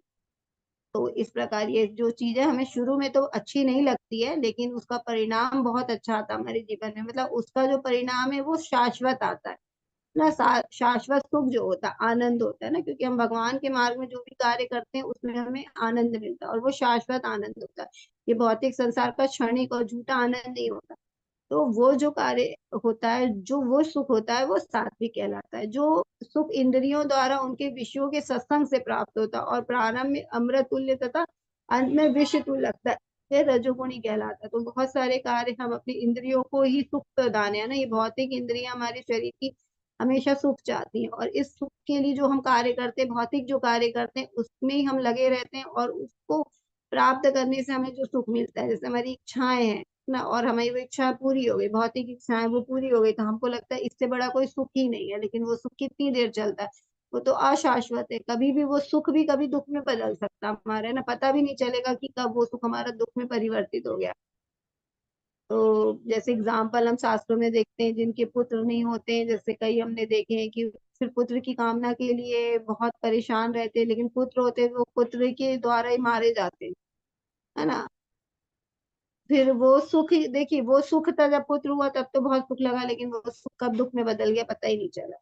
भागवतम के महत्व में भी आता है ये। तो इस प्रकार है कि वो जो भौतिक सुख है ना, वो हमारे अभी तो लग रहा है हमको सुखी है, मतलब अभी अमृत तुल्य लग रहा है, लेकिन उसका अंत क्या होगा, विष तुल्य होगा। जैसे और अगर एग्जाम्पल से जाएंगे तो मान लीजिए बहुत सारे लोग जो पिज्जा बर्गर है ना, जंक फूड खाते हैं, तो खाने में तो टेस्ट बहुत अच्छा लगता है, तो उनको बहुत आनंद आता है और लगता है इससे अच्छा कोई सुख नहीं है। लेकिन वो जो धीरे धीरे उनका हेल्थ खराब होने लगती है, बीमारियां आ जाती है, तो ना शरीर एकदम बीमार हो जाता है, फिर उसके बाद बीमारी से जो कष्ट मिलता है वो विषतुल होता है, तो उसका परिणाम देखिए बुरा मिल रहा है। अभी तो हमें अच्छा लग रहा है, लेकिन उसका परिणाम बुरा है। जो इस प्रकार के जो सुख है, और जो रजोगुणी होते हैं वो इसी प्रकार के सुख में ही अपने जीवन में लगा रहता है, तो ये रजोगुणी सुख कहलाता है।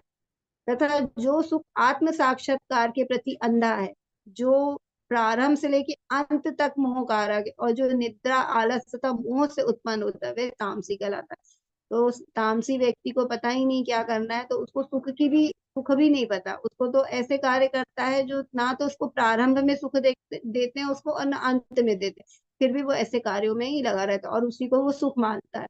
वो निद्रा है ना, निंद्रा आलस, तो बहुत ज्यादा सोएगा, उसको सोने में बहुत सुख मिलता है। हम देखते हैं बहुत सारे लोग हैं जो बहुत ज्यादा सोते हैं और कहते हैं सबसे बड़ा सुख है निद्रा ना।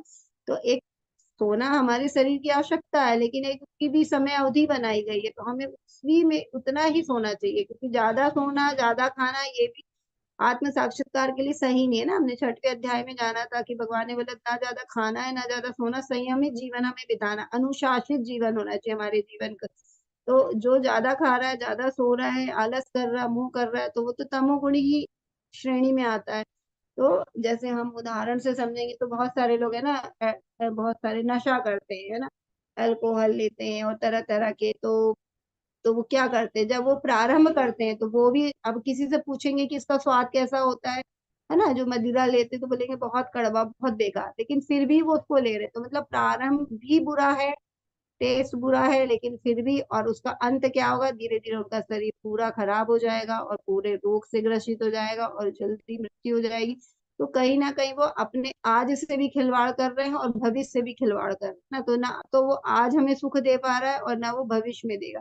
जैसे सतोगुणी में तो क्या है, अभी हमें विष लग रहा है, लेकिन भविष्य उसका बहुत अच्छा, परिणाम अच्छा आएगा ना। बच्चे इतनी मेहनत करते पूरे साल भर दुखी रहते हैं, लेकिन परिणाम अच्छा आता है तो प्रसन्न हो जाते कि चलो परिणाम अच्छा आ गया ना। और जो रजोगुणी होते हैं वो अभी अच्छा लग रहा है, लेकिन उनके फ्यूचर उसको विषतुल हो जाएगा, मतलब उसको परेशानी का कारण बन जाएगा। लेकिन जो तमोगुणी होता है वो तो आज भी परेशान है, प्रारंभ कर रहा तो उसको उसमें भी सुख नहीं मिल रहा और अंत भी उसका बेकार है, और फिर भी वो उसी कार्य में लगे। तो इस प्रकार जो होते हैं वे तामसी सुख होते हैं।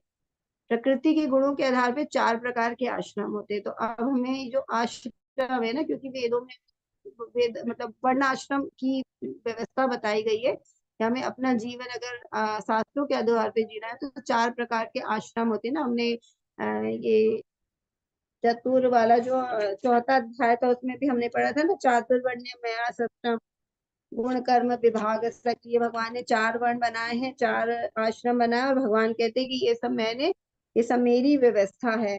और मैंने ये क्यों बनाया है कि ताकि हर व्यक्ति का गुण अलग अलग है, योग्यता अलग अलग, उसके अनुसार वो भगवान को प्राप्त करने के लिए कार्य कर सके। तो अब वही यहाँ पे भगवान बता रहे हैं। कि शांति प्रियता, आत्म संयम, तपस्या तपस्या पवित्रता, सहिष्णुता, सत्य, निष्ठा, ज्ञान, विज्ञान तथा धार्मिकता, ये सारे स्वाभाविक गुण है जिनके द्वारा ब्राह्मण कर्म करते हैं। तो एक्चुअली हम जानते हैं कि भगवान ने बोला कर्म के हिसाब से ना, मतलब ये कोई ब्राह्मण कुल में जन्म हुआ है तो जन्म से नहीं माना जाता है, यहाँ पे कर्म से। अगर जो व्यक्ति कर्म है मतलब ऐसे कर्म कर रहा है जो ब्राह्मण करते, तो ब्राह्मण कौन से कर्म है उनके कि वो एकदम शांत प्रिय होते, आत्म संयम, इंद्रियों को संयमित रखते, तपस्या करते हैं ना। हमने देखे जो ऋषि मुनि होते वो दूसरों की प्रसन्नता के लिए तपस्या करते, वो अपना स्वार्थ नहीं चाहते ना। भागवतम में भी शौनक ऋषि गण जो नैमिषारण्य में उपस्थित होते वो कलयुग के लोगों का कल्याण चाहते थे, है ना, और ऐसा यज्ञ करना चाहते थे जो 1000 साल चले, और उसका वो फल वो कलयुग के लोगों के उद्धार के लिए, ताकि वो लोग तो अज्ञानी है कलयुग में पैदा हो गए तो उनका कम से कम उद्धार हो जाए, ताकि वो भगवत धाम जा सके। तो जो साधु संत होते, ब्राह्मण होते, वो अपने लिए कार्य नहीं करता, वो दूसरों की प्रसन्नता के लिए, क्योंकि उनके पास ज्ञान है, वेदाध्ययन है, वेदों शास्त्रों का पालन करने का उनको ज्ञान है, तो वो तपस्या भी करते हैं, कुछ करते हैं तो वो दूसरों के लिए करते हैं। तो ये सब क्या ब्राह्मणों के सब पवित्र रखते वो अपने आप को, और सत्यनिष्ठ, हमेशा सत्य बोलते। कल हमने देखा था वाणी की तपस्या में हमेशा सत्य बोलना है, तो वो सत्य होते, ज्ञान का पालन करते, ज्ञान को अपने जीवन में उतारते हैं तो उसको विज्ञान बोला जाता है, और धार्मिक होते हैं। तो ये जो सारे स्वभाव है ब्राह्मण के, अगर किसी एक व्यक्ति में, चाहे वो किसी भी कुल में जन्म, अगर वो इन सब चीजों का पालन कर रहा है ना, तो वो ब्राह्मण कुल में कहलाएगा ना, ब्राह्मण व्यक्ति कहलाएगा। क्योंकि ब्राह्मणों का काम होता है दूसरों को अपना भी ज्ञान लेना और दूसरों को भी ज्ञान देना। हम देखते ब्राह्मण जो होते वो जो पहले गुरुकुल होते थे तो ब्राह्मण ही तो शिक्षा देते थे ना, तो क्षत्रियों को तो ब्राह्मणों को, तो इस प्रकार ब्राह्मण का ये जो कर्म ऐसा, अगर किसी व्यक्ति के अंदर ये कर्म है, स्वभाव ऐसा है, तो वो ब्राह्मण है। वीरता, शक्ति, संकल्प, दक्षता, युद्ध में धैर्य, उदारता तथा नेतृत्व, ये क्षेत्रियों के स्वाभाविक गुण है। तो क्षेत्रियों का काम होता था ना लीड करना, लीडरशिप होती है उनके अंदर ना। राजा लोग सारे क्षत्रिय होते हैं तो वो दूसरे दीनहीनों की रक्षा करते, ये भी उनका कर्तव्य है। और उनके अंदर वीरता होती, शक्ति होती, संकल्प है ना, दृढ़ता, युद्ध में धैर्य, वो युद्ध करते हैं और पूरे समाज को अच्छी तरीके से जीवन, मतलब अच्छा जीवन देते हैं अपनी प्रजा को। तो ये क्षत्रियों के गुण है। तो अगर किसी व्यक्ति में ये गुण है तो वो क्षत्रिय है। कृषि करना, गौरक्षा करना तथा व्यापार वैश्यों के स्वाभाविक कर्म है।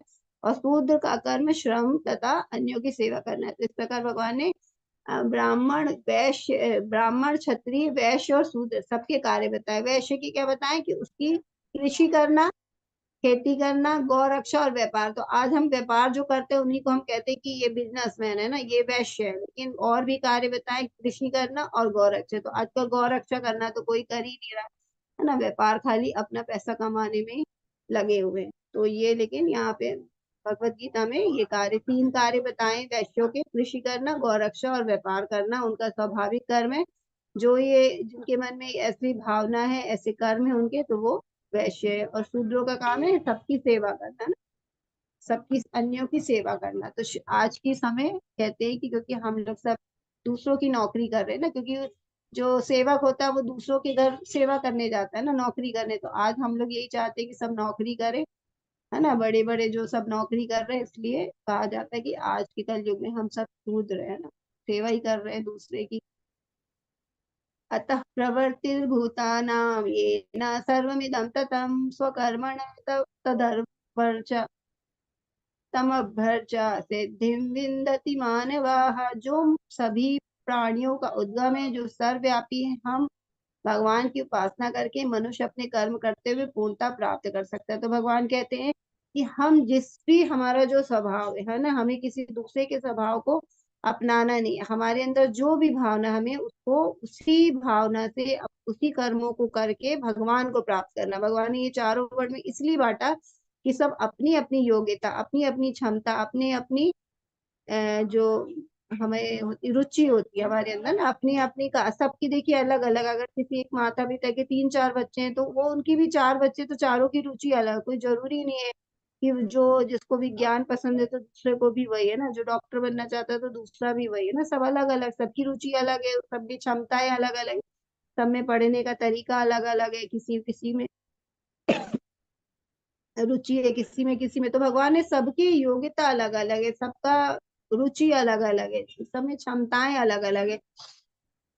तो इसलिए उन्होंने चार वर्ण बनाया। तो भगवान कह रहे हैं कि अपने अपने, किसी को किसी का नकल नहीं करना है ना, किसी की नकल नहीं करना, जिसके पास जो गुण है तो उस गुण को ही वो भगवान की सेवा में लगा दो, क्योंकि भगवान ने बोला था ना, तुम जो कुछ करते हो वो मेरे लिए करो, तो ही वो भक्ति बन जाएगा। तो हमारे अंदर जो गुण है ना, और सब में सभी विशेष गुण लेके, कुछ ना कुछ सबके पास अलग अलग गुण है, सबके पास कुछ विशेष गुण है, तो उसी गुणों को हमें भगवान की सेवा के लिए लगा देना है। तो अगर हम ऐसा करते हैं तो ये हमें पूर्णता दिला सकता है, मतलब हमें भगवान की प्राप्ति दिला सकता है।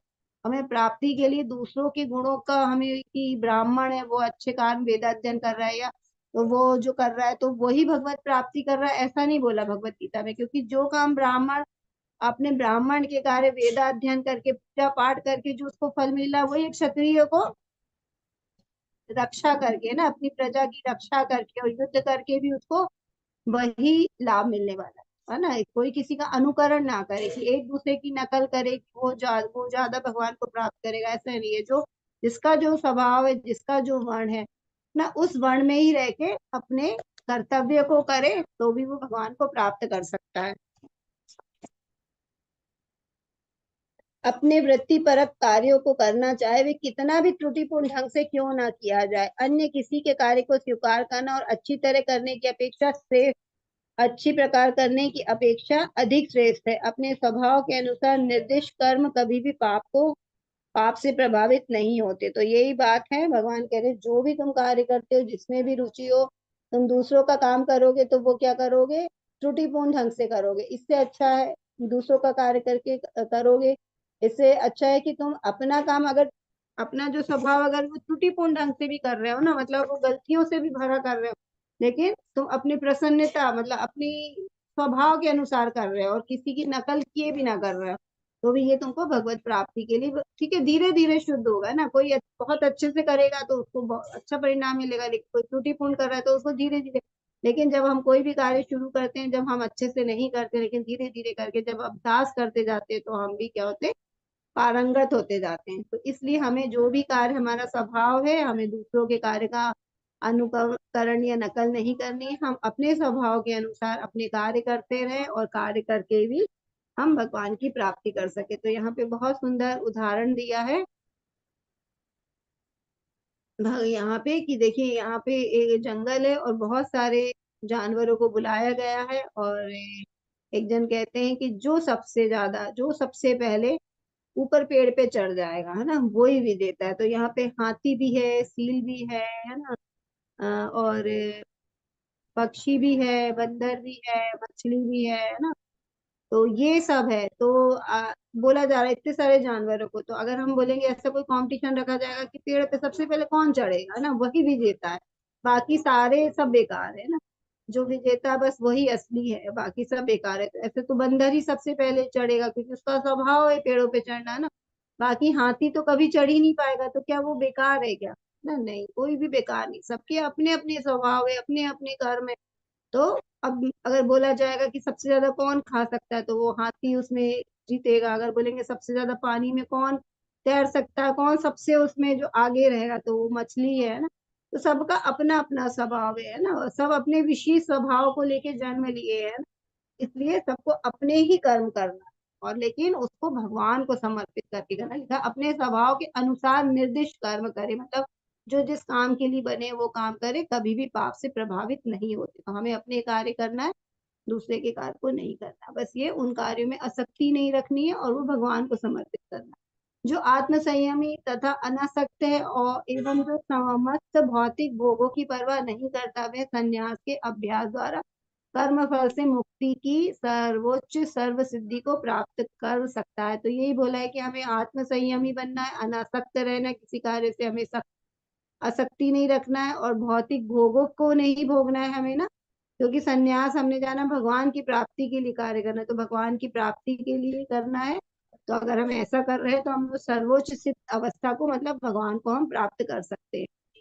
ब्रह्म भूत प्रसन्नात्मा न शोचति न कांक्षति समः सर्वेषु भूतेषु मद्भक्तिं लभते पराम। इस प्रकार जो दिव्य पद पर स्थित है, वह तुरंत पर ब्रह्म को का अनुभव करता और पूर्णतया प्रसन्न हो जाता है। वह ना तो कभी शोक करता है, ना किसी वस्तु की कामना करता है। वह प्रत्येक जीव पर समभाव रखता है अथवा उस अवस्था में वह मेरी शुद्ध भक्ति को प्राप्त करता है। तो हमने देखा था जो ज्ञानी होते हैं ना,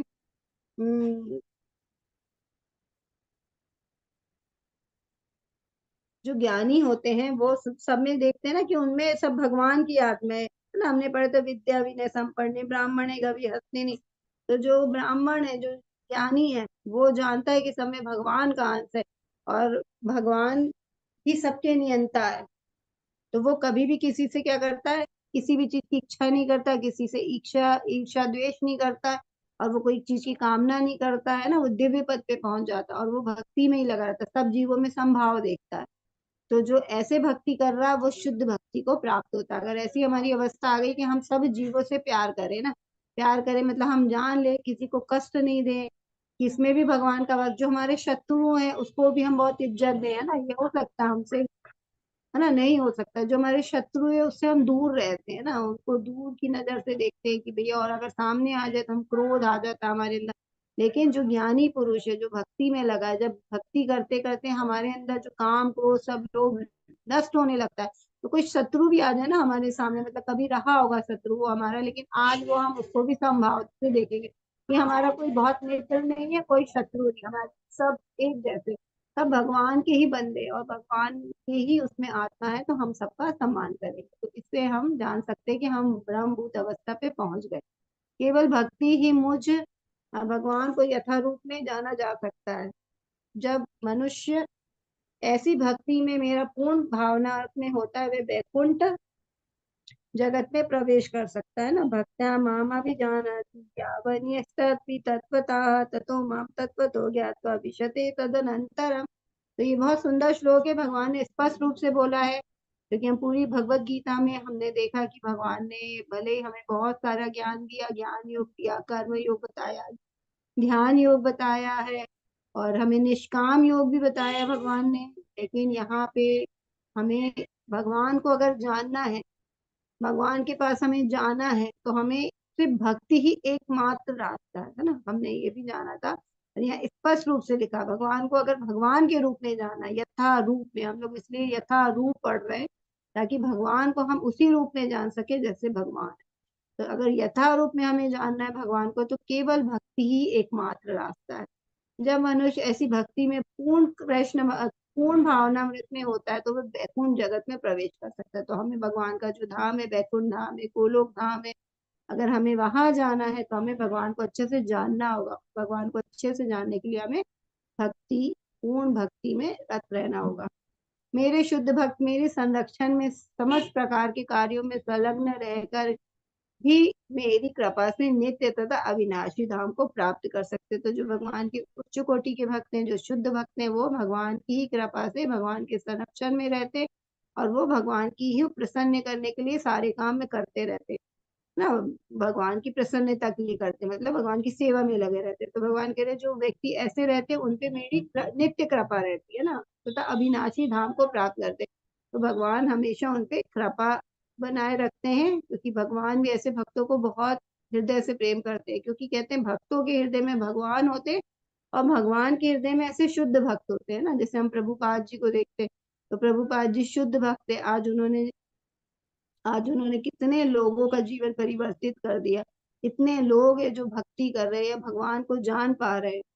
तो ये शुद्ध भक्त है। तो ऐसे हृदय के मन में भगवान ना, भगवान भी ऐसे भक्तों की, क्योंकि वो भगवान के लिए कार्य कर रहे हैं। जो हम लोग सब बिछड़े, हम लोग भूल गए अपने जीवन का लक्ष्य, हमें कहाँ जाना। हम जैसे को भी हमारे जीवन का उद्देश्य बता रहे हैं कि हमारा उद्देश्य क्या है जीवन का। मनुष्य जन्म में आए तो हमारे मनुष्य जीवन में हमारा सबसे प्रमुख कर्तव्य क्या है ना, भगवत प्राप्ति के लिए कार्य करना।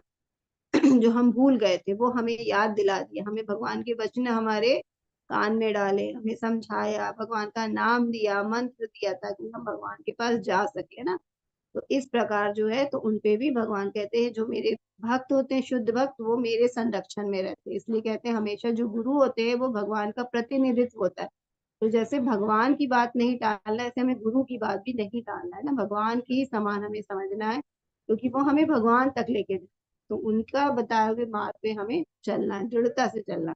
यदि तुम मुझ में भावना भावित होगे तो मेरी कृपा से तुम बद्ध जीवन के सारे अवरोधों को लांग जाओगे। लेकिन यदि तुम मिथ्या अहंकार बस ऐसी चेतना में कर्म नहीं करोगे तो मेरी बात नहीं सुनोगे तो तुम विनष्ट हो जाओगे। तो ये भगवान ने थोड़ी हमें चेतावनी भी दी है कि अगर तुम, भगवान ने जो भी हमें यहाँ निर्देश दिए हैं, अगर हम उनका पालन नहीं करते हैं तो हम क्या होंगे, हम विनष्ट हो जाएंगे। तो हो सकता है हमें ऐसा लग रहा है कि भगवान हमें यहाँ डरा रहे हैं, है ना, लेकिन भगवान डरा नहीं रहे, क्योंकि भगवान हमारे पिता है ना। पिता हमस्य जगतो माता धाता पिता में, तो जैसे माता पिता हमें समझाते हैं कि बच्चों को समझाते हैं कि पढ़ लो, ये भविष्य के लिए अच्छा है ना, वो हमें अच्छी बात बताते हैं। और ये भी कहते हैं अगर तुम मेरी बात नहीं सुनोगे, अगर पढ़ाई नहीं करोगे तो तुम्हारा पूरा भविष्य बर्बाद हो जाएगा। तो इसी प्रकार है ना, वो ऐसे डराते नहीं हमको, हमें समझाते हैं, क्योंकि माता पिता हमको हम मतलब अच्छे से जानते हैं कि बच्चों के लिए क्या जरूरी है ना, क्या उनको करना उनके जीवन के लिए अच्छा है। वो मार्गदर्शन है, उनका मार्गदर्शन करते हैं हमारे माता पिता। तो ऐसे ही भगवान भी हमारा मार्गदर्शन कर रहे हैं और हमें बता रहे कि ये बात मेरी मान लो, अगर तुम मेरी ये बात मान लोगे तो तुम्हारा जीवन क्या होगा, भक्तिमय हो जाएगा, भगवान की धाम चले जाएंगे हम, है ना, जिस कार्य के लिए आए। लेकिन अगर नहीं मानोगे तो तुम क्या होगे, विनष्ट हो जाओगे। ईश्वर ईश्वर ईश्वर सर्वभूतानां हृद्देशोऽर्जुन तिष्ठति धामे यन् सर्वभूतानि यन्त्रारूढ़ानि मायया। हे अर्जुन, परमेश्वर प्रत्येक जीव के हृदय में स्थित और भौतिक शक्ति से निमित्त यंत्र में सवार सवार की भांति बैठे समस्त जीवों को अपनी माया से घुमा रहा है। तो जो हम, भगवान तो हृदय में बैठे हैं ना, और अगर हम भक्ति करते हैं तो हम इस चीज को समझ पाएंगे, नहीं तो हम क्या है, भौतिकता में ही लिप्त है। हम ये हमें माया ही घुमा रही सब जगह, है ना। हम जो भ्रम चीज है, मतलब जो भौतिक संसार है, इसी में सुख खोज रहे हैं, और ये क्योंकि शाश्वत नहीं है लेकिन हम इसको शाश्वत मान रहे हैं। तो इसी प्रकार हम भ्रमित है और माया के द्वारा घुमा दिए जा रहे हैं बार बार। तमेव तमेव शरणं गच्छ सर्वभावेन भारत, तत्प्रसादात् परां शान्तिं स्थानं प्राप्स्यसि शाश्वतम्।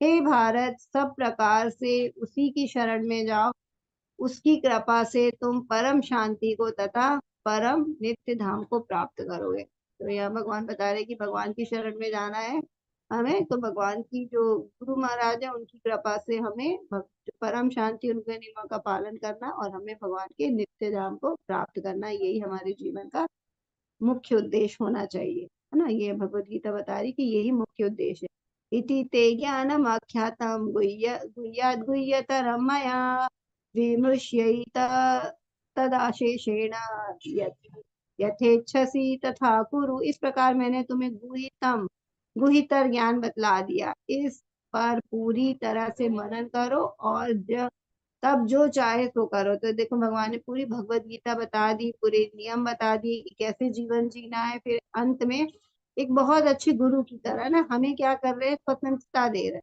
कह रहे कि अब मैंने ज्ञान तो दे दिया, लेकिन ये इच्छा तुम्हारी है कि तुम्हें करना है, इस पे चलना है कि नहीं चलना। या तो तुम मेरे बताए हुए रास्ते पे चल सकते हो, या तुम स्वतंत्र हो, है ना, तुम स्वतंत्र हो और तुम उस पे नहीं भी चल सकते।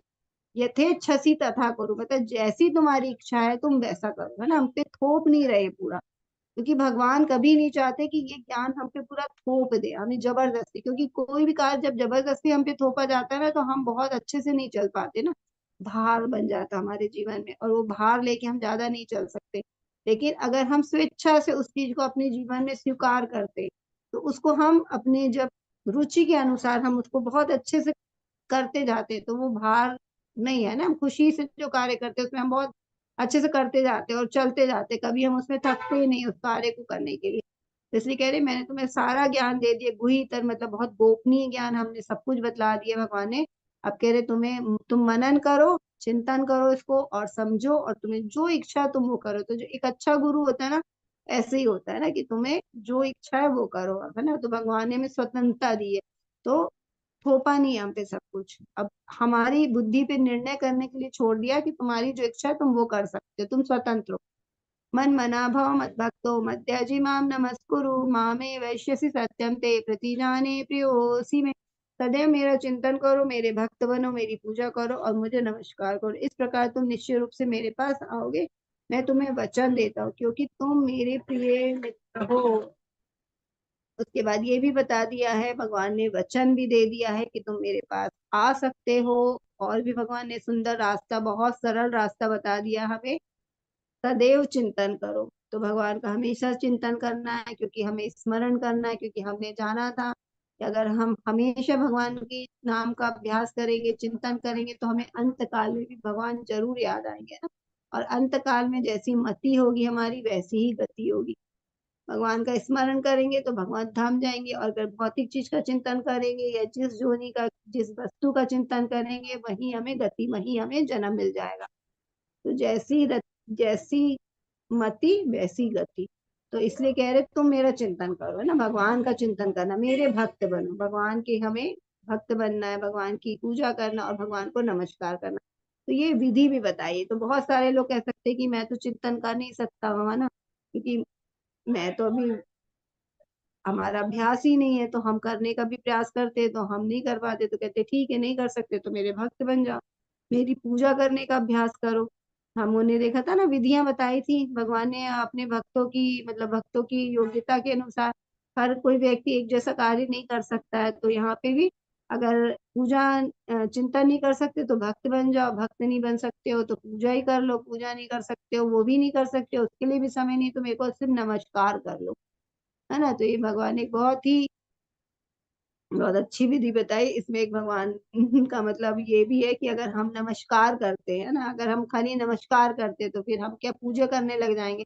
पूजा करेंगे तो हम थोड़े भक्त बन जाएंगे, थोड़ी श्रद्धा हमारे अंदर आ जाएगी, और श्रद्धा आ जाएगी तो हम भक्ति के नियमों का पालन करने लगेंगे। और धीरे धीरे भक्ति बढ़ेगी, और भक्ति करते करते, अभ्यास करते करते, माला जप करते करते हमारा सदैव चिंतन बन जाएगा। तो ये भगवान ने बहुत ही हमें ट्रिकी तरीके से बताया है कि हम कैसे भगवत धाम जा सकते हैं। क्योंकि भगवान तो हमेशा चाहते हैं ना कि जो उनके बच्चे हम लोग भूले भटके आ गए, वो उनके धाम चले जाते, वो हमारे लिए हमेशा प्रयास करते हैं ना। अब देखिए अंत में भी हमारे लिए प्रयास कर रहे हैं भगवान की, हम इसको समझे, कोई विधि तो अपना ले ना, हम कैसे भी उनके घर वापस चले जाए। लेकिन इसलिए हमारे आचार्य कहते हैं जो भगवत गीता है, ये एक चिट्ठी है हमारे लिए ना, लव लेटर की जैसे, कि वो चाहते हैं कि हम उनके धाम चले जाए। अगर कोई भी व्यक्ति इसको अच्छे से पढ़ लेगा, समझ लेगा, इसका चिंतन कर लेगा, इसको मनन कर लेगा, अपने जीवन में उतार लेगा, तो वो भगवत धाम चला जाएगा। और भगवान कह रही मेरा वचन है, तो भगवान का वचन है ना, किसी एक छोटे मोटे व्यक्ति का, भौतिक व्यक्ति का वचन नहीं है जो टूट जाए, है ना। हमें डर होता है, किसी ने वचन दिया है, बहुत सारे लोग कहते हैं कि तुम पे कोई समस्या आएगी तो मैं खड़ा हूँ, वचन दे देते। लेकिन बाय चांस कोई हमारे जीवन में कोई समस्या आ जाती है, हम उसको फोन करेंगे तो जरूरी नहीं है वो साथ दे, है ना, मतलब उसकी चांसेस हो सकता है कि वो नहीं करे, उस समय बदल जाए, है ना। तो वो अपने वचन से मुकर सकता है, लेकिन ये भगवान का वचन है, तो ये कभी भी झूठ नहीं हो सकता है, ये एकदम सत्य है। तो यहाँ पे भगवान का वचन है और हम लोग को पूरी तरह से इस पे विश्वास करना चाहिए ना, कोई संशय नहीं होना चाहिए हमारे जीवन में, क्योंकि ये है कि तुम मेरे परम मित्र है। तो भगवान अपने मित्रों पे कृपा करते, अपने भक्तों पे कृपा करते। तो हम भगवान का, क्योंकि किसी भी रूप में उनको मित्र भी मान सकते हैं भगवान को, है ना, भगवान को अपना स्वामी भी मान सकते हैं। तो हम जिस रूप में भगवान की भक्ति करेंगे, भगवान तो उसी रूप में प्रेम का आदान प्रदान करते हैं। तो इस प्रकार भगवान का वचन है, हम भगवान के धाम जा सकते हैं। सर्वधर्मान् परित्यज्य मामेकं शरणं व्रज अहं त्वां सर्व पापेभ्यो मोक्षयिष्यामि मा शुचः। समस्त प्रकार के धर्मों का परित्याग करो और मेरी शरण में आओ, मैं समस्त पापों से तुम्हारा उद्धार कर दूंगा, डरो मत।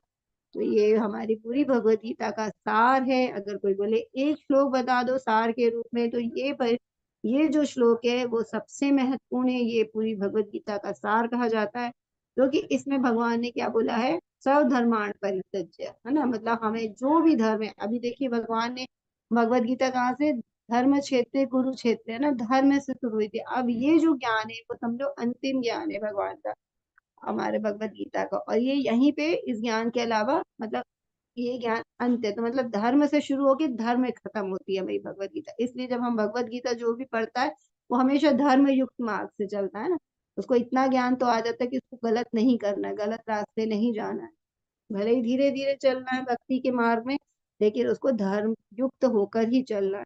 तो कह रहे हैं यहाँ सभी धर्मों को त्याग, तो सभी धर्मों को त्याग दो क्यों बोला? भगवान ने तो बहुत सारा ज्ञान दिया। यहाँ पे कह रहे हैं कि तुम बस मेरी शरण ले लो, क्योंकि शरण लेना हम किसी भी मार्ग से चलेंगे तो वो लंबा, बहुत लंबी प्रोसीजर हो सकती है ना। जैसे बोला था बहु नाम जन्म नामन्ते ज्ञानवान मां प्रपद्यते, तो ज्ञान ले, ध्यान ले, इसमें बहुत सारे जन्म हमारे लग सकते हैं। लेकिन अगर हमने शरणागति ले ली भगवान की सीधे, ये सबसे सरल है, सबसे सरल है। हम भगवान को अपने जीवन की डोर दे दें, उनके शरणागति ले ले, तो भगवान कह रहे हैं कि मैं समस्त पापों से तुम्हारा उद्धार कर दूंगा। तो हमने बहुत सारे जन्मों में पाप किए, हमें भी नहीं पता पाप है, ये तो पक्का है, क्योंकि तभी हमारा जन्म हो रहा है ना। अगर हमारे पाप नहीं होते तो आज हम भगवान की लीला में, है ना, भगवान की सेवा में लगे होते, भक्ति कर रहे होते, आध्यात्मिक लोक में होते। लेकिन यहाँ है मतलब कहीं ना कहीं प्रारब्ध हमारे हैं, तो भगवान सभी प्रारब्ध को, सभी पापों को नष्ट कर देंगे।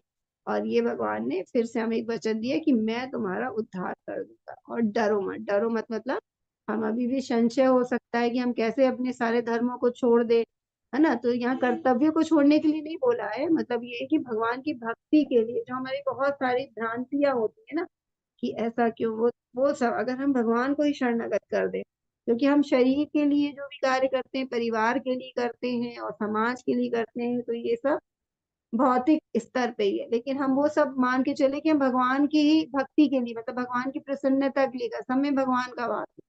तो ऐसे समझ के हम करेंगे तो फिर हम मतलब सारे काम हमारे आध्यात्मिक हो जाएंगे। तो हमें डरना नहीं है, हमें भगवान को समर्पित करके ही सारे कार्य को करना है। तो भगवान हमारे पुराने करोड़ों, है ना, गठरी के रूप में जो बहुत सारे पाप होंगे वो सब भगवान एक, क्योंकि हम कितना भी पढ़ा था ना हमने, यज्ञ कर ले, दान कर ले, तप कर ले, ये करना, लेकिन कितना भी करेंगे तो भी हमारे बहुत पाप है, इसको नष्ट करना बहुत हमारे लिए मुश्किल है। लेकिन अगर हम शरणागति ले लेते और भगवान की एक दया दृष्टि हम पे हो जाती, तो हमारे सारे पापों से हमारा तुरंत उद्धार हो जाएगा। ये है गुह्य ज्ञान, उनको कभी भी ना बताया जाए जो ना तो संयमी है, ना एकनिष्ठ है, ना भक्ति में रहते, और ना ही उसे जो मुझसे द्वेष करता है। तो द्वेष जो करता है उससे तो भगवान ने हमेशा कहा है कि वो कभी भी मेरा भक्त नहीं बन सकता।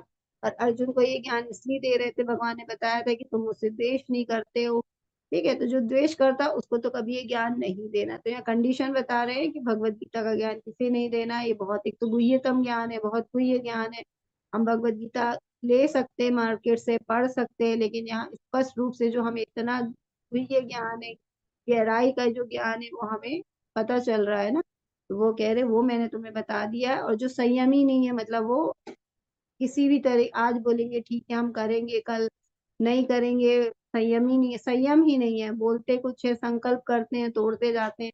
और एक निष्ठ नहीं है ना, तरह तरह अलग अलग ढंग से वो जा रहे हैं। भगवान स्पष्ट बता रहे हैं कि परंपरा में जाना है, प्रामाणिक गुरु के द्वारा जाना है, लेकिन वो कहीं भी कभी यहाँ कभी वहां, है ना, कुछ भी सुन रहे हैं। और क्या बहुत ज्यादा विचलित हो जाते हैं, क्योंकि 10 जगह से 10 अलग अलग बातें सुनेंगे तो हम लोग क्या बहुत कंफ्यूज। वैसे ही हमारे बहुत ही भौतिक प्रभाव है हमारे ऊपर, तो हम लोग सब संशय युक्त रहते हैं हमेशा ना। संशय के कारण हम कुछ भी नहीं पता लगता, वो कोई कुछ बोल रहा, कोई क्या सही है नहीं पता। तो इसलिए हमें एक निष्ठ होना चाहिए ना, एक रास्ते से हम कभी जाएंगे तो हमेशा हम पहुंच जाएंगे ना। भक्ति में रहते जो भक्ति में इंटरेस्ट ही नहीं है, भक्ति करता ही नहीं है, तो भक्ति ही नहीं है, उसमें लक्षण ही भक्तों के नहीं है, तो उसको कभी भी ये सब चीजें नहीं बताना चाहिए। क्योंकि वो हम बताएंगे भी तो वो क्या अपराध करेगा, हर चीज को बोलेगा ये तो सब झूठ है ना, तुम जो बता रहे हो ये कहाँ लिखा है, होता भी है जब नहीं, कौन कहेगा होता है। तो ये भगवत गीता जो पढ़ेगा उसे पता है, थोड़ी श्रद्धा होगी तो वो पढ़ेगा और समझेगा, जिसमें नहीं है तो वो कुछ भी इसके बारे में बोलेगा, तो इसलिए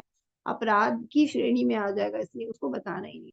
जो व्यक्ति भक्तों को ये परम रहस्य बताता है वह शुद्ध भक्ति को प्राप्त करेगा और अंत में वे मेरे पास वापस आ जाएगा। तो भगवान ने बोला जो शुद्ध भक्त है और ये जो परम रहस्य, मतलब जो भक्त है जिसके अंदर भक्ति के गुण हमें दिख रहे हैं, उनको ये बताना चाहिए। तो वो व्यक्ति भी भक्त, मतलब शुद्ध भक्ति को प्राप्त करेगा और वो मेरे पास आ जाएगा। इस संसार में उनकी अपेक्षा कोई अन्य सेवक ना तो मुझे अधिक प्रिय है और ना ही कभी होगा। तो भगवान देखो, भगवान ने क्या बोला है कि जो मेरे प्रचार करता है मेरे नाम का ना, और जो मेरे पिछड़े बच्चे हैं ना, जो भक्त है थोड़े से, उनको जो बताता है, ताकि वो भी भगवान के घर जाने के लिए अपना प्रयास प्रारंभ कर दे ना, अभ्यास करने लग जाए। उनको भी ज्ञान हो जाए कि उनको अपना जीवन कैसे जीना। जो इसका प्रचार करता है वो सेवक मुझे सबसे ज्यादा प्रिय है। तो हमें, जो लोग अभी भौतिकता में बहुत लिप्त हैं और हमें उसमें भक्ति के थोड़े गुण दिख रहे हैं या भक्त उनके अंदर दिख रहे, उन्हें हमें ये जरूर बताना चाहिए, है ना।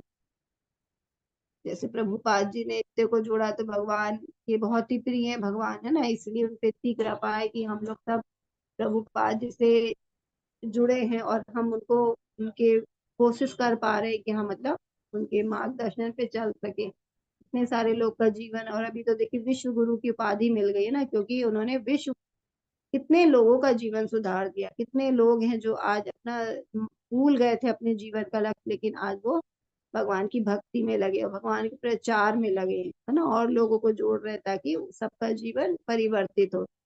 और मैं घोषित करता हूँ कि जो मेरे इस पवित्र संवाद का अध्ययन करता है, वह अपनी बुद्धि से मेरी पूजा करता है। तो यहाँ पे कई लोग, बहुत सारे लोग होते हैं जो कहते हैं, क्या करते हैं, भगवत गीता को लेते हैं, लाल कपड़े में लपेटते हैं, मंदिर में रखते हैं और रोज पूजा करते हैं, है ना। तो वो उनकी पूजा होती भगवत गीता की, लेकिन असली पूजा क्या होती, भगवान यहाँ बता रहे कि जो मेरे इसको पढ़ता है ना, वेदाध्ययन करता है, इसका मनन करता है, चिंतन करता है, दूसरों को बताता है, प्रचार प्रसार करता है ना, और ध्यान पूर्वक सुनता है, अध्ययन करता, वो मतलब वो बुद्धि से पूजा कर रहा है। क्योंकि शास्त्र का मतलब हमें पढ़ना है ना, सिर्फ रखना ही नहीं घर में, पूजा करना नहीं उसका उद्देश्य। घर में ला के उसको हमें पढ़ना है, उसका मनन करना है, चिंतन करना, और जो धीरे धीरे करके हम उसके अनुसार अपने जीवन को ढालना है ना। एकदम से तो हम नहीं ढाल सकते, लेकिन हम अगर प्रयास करेंगे तो हमारी जो परिस्थितियां वो भी परिवर्तित होती जाती है और हम इतने सामर्थ्यवान हो जाते हैं कि हम नियमों का पालन कर सके। शुरू में पढ़ते तो हमें बहुत कठिन लगता है कि ये कैसे कर सकते हैं, लेकिन धीरे धीरे भगवान बुद्धि देते हैं। हमारी परिस्थितियां पे भी भगवान का ही कंट्रोल है ना, तो हमारी परिस्थितियां भी भगवान बदलते हैं और हम धीरे धीरे सारे नियमों का पालन करने लगते हैं। तो असली पूजा क्या है भगवत गीता की, कि हमें भगवान के संवाद को सुनना है, समझना है ना, और अपने जीवन में अप्लाई भी करना है। और जो श्रद्धा समेत और द्वेष रहित होकर इसे सुनता है, वे सारे पापों से मुक्त हो जाता है और उन शुद्ध लोकों को प्राप्त होता है जो यहाँ पुण्य आत्माएं निवास करती है। तो देखिए, जो अगर आप लोग ने पूरा सुना होगा, रोज अगर आए होंगे, श्रद्धा से ही सुने हैं, द्वेष रहित, तो देखिए आपके सारे पाप वैसे ही मुक्त हो गए, है ना, सारे पाप नष्ट हो गए और आप अब शुभ लोगों को जाएंगे। अब थोड़ी सी आप पूजा कर लेंगे, मतलब आप भक्ति कर लेंगे, भगवान की शुद्ध माला जप कर लेंगे ना, आपको गोलोक, अभी तो भगवान कह रहे कि शुभ लोकों में, जो हमने ऊपर के लोग पढ़े थे जहाँ देवी देवता निवास करते, वहां तक का तो काम हो गया। तो भगवत गीता सुनने से, है ना, ध्यान से सुन लिया जिसने, तो उसके पाप न नष्ट हो गए। तो ऊपर लोग का तो जाने का रास्ता एकदम साफ हो गया, वहां तो जाएंगे जहाँ पुण्य आत्माएं निवास करती, वहां तो हम पहुंच ही जाएंगे। लेकिन अगर हम उसमें माला जाप करते हैं, जैसे आप सबको सबको करना चाहिए ना, भगवान का नाम, भगवान की पूरी शक्ति भगवान के नाम में, तो अगर हम माला जाप करते हैं और गुरु की आज्ञा के अनुसार हम नियमों का पालन करते हैं, तो फिर हम भगवत धाम जाना भी हमारा निश्चित हो जाएगा ना। अभी हमने भगवत गीता सुन ली, तो इससे ही हमारे सारे पाप मुक्त हो चुके हैं ना, पाप नष्ट हो चुके हैं। अर्जुनवाच नष्टो मोहस्मृतिलब्धा त्वत्प्रसादान्मयाच्युत स्थितोऽस्मि गतसन्देहः करिष्ये वचनं तव। अर्जुन ने कहा, हे कृष्ण, हे अच्युत, अब मेरा मोह दूर हो गया है, आपके अनुग्रह से मुझे मेरी स्मरण शक्ति वापस मिल गई। अब मैं संशय रहित तथा दृढ़ हूँ और आपके आदेशानुसार कर्म करने के लिए उद्यत हूँ। देखो, फिर शिष्य भी ऐसे ही होना चाहिए ना, भगवान ने जो सब कुछ बोल दिया, फिर कहा कि तुम्हारी इच्छा है, तुमको अब जो करना है। तो ये गुरु बहुत अच्छे हैं यहाँ पे, है ना। यहाँ सबसे अच्छे गुरु और ये सबसे अच्छा शिष्य। अब शिष्य क्या बोल रहा है, जब भगवान ने बोला तुम स्वतंत्र, तुमको जो करना है करो, लेकिन अब अर्जुन जी क्या बोल रहे, करिष्ये वचनम तव, मतलब मैं वही करूंगा जो आपने बोला। तो एक शिष्य का काम है अपने गुरु की बातों को दृढ़ता से मानना। क्योंकि वो संशय, बहुत ज्यादा संशय हो गए थे, समझ नहीं पा रहे थे, कि मोहित हो गए थे कि करना क्या, युद्ध करना है कि नहीं। तो कह रहे वो मोहित थे, तो अब कह रहे हे अर्जुन, हे सॉरी, हे कृष्ण, हे अच्युत, मेरा मोह दूर हो गया, अब मैं वही करूंगा, मेरी स्मरण शक्ति भी वापस आ गई है ना। वो क्योंकि अपना क्षत्रिय होने का धर्म ही भूल गए थे। क्षत्रियो को कभी भी युद्ध से मना करना नहीं होता है ना, कभी भी वो मना नहीं करते। अगर सही क्षत्रिय है, नहीं तो उनको क्षत्रिय नहीं बोला जाता जो युद्ध से भाग जाए। तो वो यहाँ पे अभी वही ऐसी बात कर रहे थे ना अर्जुन, क्योंकि उनकी स्मरण शक्ति चली गई थी, मोहित हो गए थे। कह रही मेरी स्मरण शक्ति भी वापस आ गई और मैं संशय रहित हो गया हूँ, मैं दृढ़ संकल्पित हूँ, मुझे पता है मुझे क्या करना है, लेकिन मैं करूंगा वही जो आपके आदेश है। आपने इतना अच्छा ज्ञान दिया है, क्योंकि भगवान ने धर्म युक्त दिया है, और हमारे आचार्य हमें ना भगवत धाम जाने की बात करते हैं, तो हमें उन नियमों का पालन करना पालन करना है। तो अर्जुन भी कह रहे हैं कि मैं वही कार्य करूंगा जो आपने मुझे बताया, आपके अनुसार कार्य करूंगा। संजय ने कहा, इस प्रकार मैंने अर्जुन तथा कृष्ण तथा अर्जुन इन दोनों महापुरुषों की वार्ता सुनी, और इस संदेश यह संदेश इतना अद्भुत है कि मेरे सारे शरीर में रोमांच हो रहा है। व्यास की कृपा से मैंने ये परम गुह्य बातें साक्षात योगेश्वर कृष्ण के मुख से अर्जुन के प्रति कही जाती हुई सुनी। हे राजन, जब मैं कृष्ण तथा अर्जुन के मध्य हुई इस आश्चर्यजनक तथा पवित्र वार्ता का बारंबार स्मरण करता हूँ, तो मैं प्रतिक्षण आलास से गदगद होता हूँ। तो क्योंकि यहाँ पे जो संजय ही सुना रहे भगवत गीता, जो वह युद्ध के मैदान में अर्जुन और कृष्ण के बीच में जो संवाद हो रहा था, वो यहाँ पे संजय धृतराष्ट्र को सुना रहे थे। तो अब यहाँ पे क्योंकि संजय ही कंप्लीट कर रहे हैं ना, क्योंकि शुरुआत ही संजय से हुई थी। संजय ने धृतराष्ट्र को बोलना, धृतराष्ट्र ने प्रश्न किया था, और फिर धृतराष्ट्र को और संजय बताना शुरू करे थे कि क्योंकि वो जो व्यास देव जी की कृपा से उनके पास दिव्य आंखें थी, और वो अपने राजमहल में ही मतलब बैठे बैठे वहां पे जो भी है देख पा रहे थे कि वहां क्या चल रहा है, और वो धृतराष्ट्र को बता रहे थे।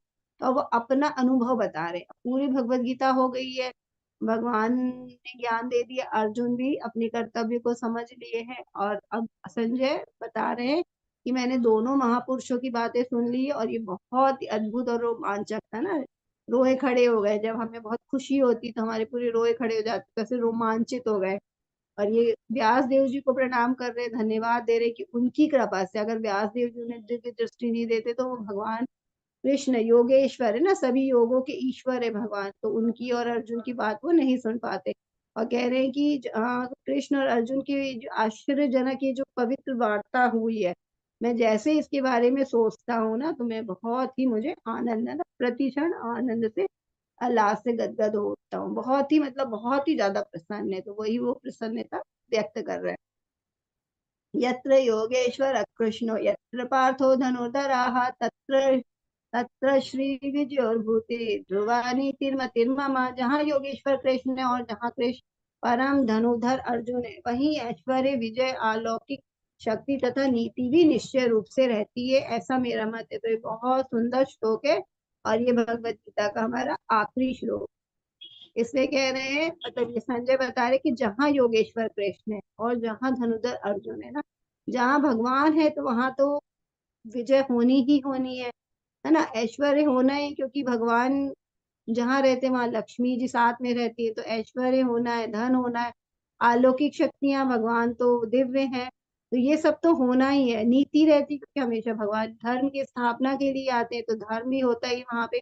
तो मेरा मत है, अब वो निर्विघ्न होके है ना, संजय बता रहे धृतराष्ट्र को, क्योंकि धृतराष्ट्र जो प्रश्न किए तो उनके हिसाब से उनकी ये चिंता थी कि मेरे ही पुत्र युद्ध जीतेंगे ना, उनकी ऐसी आशा थी मेरे पुत्र जीते।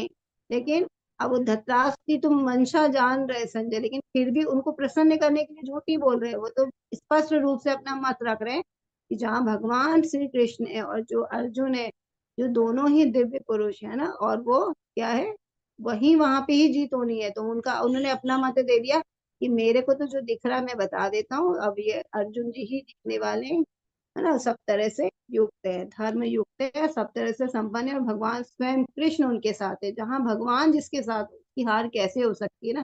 तो ये हम लोग को अपने जीवन में सबसे ज्यादा उतारना है कि हम अगर भगवान को अपने साथ रखेंगे तो हमारी हार हो ही नहीं सकती। वही विजय है ना, वही ऐश्वर्य, वही अलौकिक शक्तियां, धर्म, सब कुछ वही है। तो हाँ, भगवान को लेके चलेंगे अपने जीवन में, तो ये हमारे साथ हमेशा रहेंगे, ये सब चीज है ना। तो इस प्रकार आज हमारा पूरी भगवत गीता का जो हमने पढ़ा, आज 18वां अध्याय भी पूर्ण हो गया। तो प्रभुपाद जी के शब्दों को सुन लेते हैं। जहाँ कृष्ण तथा अर्जुन उपस्थित है, वहीं संपूर्ण श्री होगी, मतलब लक्ष्मी भी वही होगी, क्योंकि लक्ष्मी तो भगवान की चरणों में, उनका सेवा में लगी रहती, उसी में अपने आप को प्रसन्न रहती लक्ष्मी जी। तो वहां पे श्री, श्री मतलब धन, धन भी वही होगा। युद्ध को यह युद्ध को यह निर्णय करना था कि संसार का शासन कौन होगा ना। युद्ध यही निर्णय होने वाला था कि दोनों पक्ष खड़े हुए हैं, दोनों सेनाएं खड़ी हैं, अब जो जीतेगा वही संसार पे शासन करेगा, क्योंकि ये युद्ध महाभारत का था। छोटा मोटा युद्ध तो था ही नहीं। जितना संसार में जितने देश थे, है ना, जितने सारे सारे ही लोग खड़े थे, पूरे संसार के लोग खड़े थे ना, कोई अलग अलग देश था नहीं, सब सनातन धर्म था। तो पूरे संसार पे कौन एक व्यक्ति राज्य करेगा, शासन करेगा, उसके लिए युद्ध था। संजय ने भविष्यवाणी की कि सत्ता युधिष्ठिर के हाथ में चली जाएगी, क्योंकि वे ना तो केवल पुण्यात्मा तथा पवित्र आत्मा थे, अपितु वे कठोर नीतिवादी थे। उन्होंने जीवन भर कभी असत्य भाषण नहीं किया था। तो ये संजय ने अपना मत दिया था। भगवत गीता में हम ये समझ सकते हैं कि ज्ञान तथा ध्यान द्वारा अपनी अनुभूति एक विधि है, लेकिन कृष्ण की शरणागति सर्वोच्च सिद्धि। आज बोले ना सब धर्मों को त्याग दे, तो कर्म भी ठीक है, ज्ञान भी ठीक है, लेकिन अगर हम शरणागत लेते तो इससे बढ़ के कुछ भी नहीं हो सकता है। ये भगवत गीता के उपदेशों का सार है। मतलब हमने जितने उपदेश सुने तो सबसे अच्छा सार है भगवान की शरणागति लेना। पूर्ण कृष्ण भावना भावित होकर भक्ति में कृष्ण की शरणागति गुहितम उपदेश है। यही 18वें अध्याय का सार है। भगवत गीता में 5 प्रमुख विषयों की व्याख्या की गई: भगवान, भौतिक प्रकृति, जीव, शाश्वत काल तथा सभी प्रकार के कर्म। हमने, है ना, बीच में जाना था, ये 5 विषय पे पूरी भगवत गीता में हमने जाना। तो बहुत पहले भगवान को अच्छे से जाना, भगवान कौन है, भगवान क्यों प्रकट होते हैं, भगवान के लक्षण क्या है ना, भगवान की क्रियाएं क्या है। तो भौतिक प्रकृति के बारे में हम जाने, 3 गुणों से लेते हैं। जीव क्या है ना, हम शरीर नहीं आत्मा है। फिर शाश्वत काल, क्योंकि यहाँ समय की भी बात की गई, और फिर कर्म, है ना, कर्म के बारे में हमने, कर्म कैसे करने हैं वो भी हमने जाना। तो ये यही 5 विषय पे सबसे ज्यादा, इसी विषय, मुख्य विषय इसी पे हमने चर्चा करी पूरी भगवत गीता में। सब कुछ भगवान कृष्ण पे आश्रित, और ये सब पांचों चीज है ना, मतलब भगवान तो है, उसके बाद ये 4 चीज है ना, भौतिक प्रकृति है, हम आत्मा है, और ये शाश्वत समय, भगवान ने बोला था ना मैं काल हूँ, तो ये शाश्वत काल भी भगवान है, और जो कर्म है ये भी सब भगवान पे ही आश्रित है। जीव अपने मूल रूप में शुद्ध आत्मा है, पर वह परमात्मा का एक परमाणु मात्र है। क्योंकि सारे जीव कृष्ण की तटस्थता शक्ति है, अतः उनका सत्संग भौतिक शक्ति या आध्यात्मिक शक्ति से होता है। दूसरे शब्दों में जीव भगवान की पराशक्ति से ना, हम भगवान ने बोला तो जो जीव इकाई है वो मेरी पराशक्ति, उच्च कोटि की शक्ति, अतः इसमें किंचित स्वतंत्रता होती, तो हमने स्वतंत्रता मिली है। इस स्वतंत्रता के सदुपयोग से ही वे कृष्ण के प्रत्यक्ष आदेश के अंतर्गत आता है, और वे अपनी सामान्य दशा को प्राप्त होता है। तो हमें भगवान ने स्वतंत्रता दी है, हमें बुद्धि दी है, तो हमें उस स्वतंत्रता का उपयोग करना, सदुपयोग करना, मतलब भगवान की भक्ति में लगाना। हम भौतिक में भी कार्य कर सकते हैं, लेकिन हमारा जो सदुपयोग करेंगे वो हमें भगवान की भक्ति में लगाना है सब कुछ। तो इस प्रकार आज का हमारा अध्याय खत्म हुआ, और आज हम लोग ने पूरे भगवान के जो भगवत गीता का जो ये 18 दिन का सफर है उसको भी हमने बहुत कुशलता पूर्वक पूर्ण किया। तो आप सभी का बहुत बहुत धन्यवाद। हरे कृष्णा, हरे कृष्णा, कृष्णा कृष्णा हरे हरे, हरे राम, राम राम हरे हरे। हरे कृष्णा सभी को, सभी को साक्षात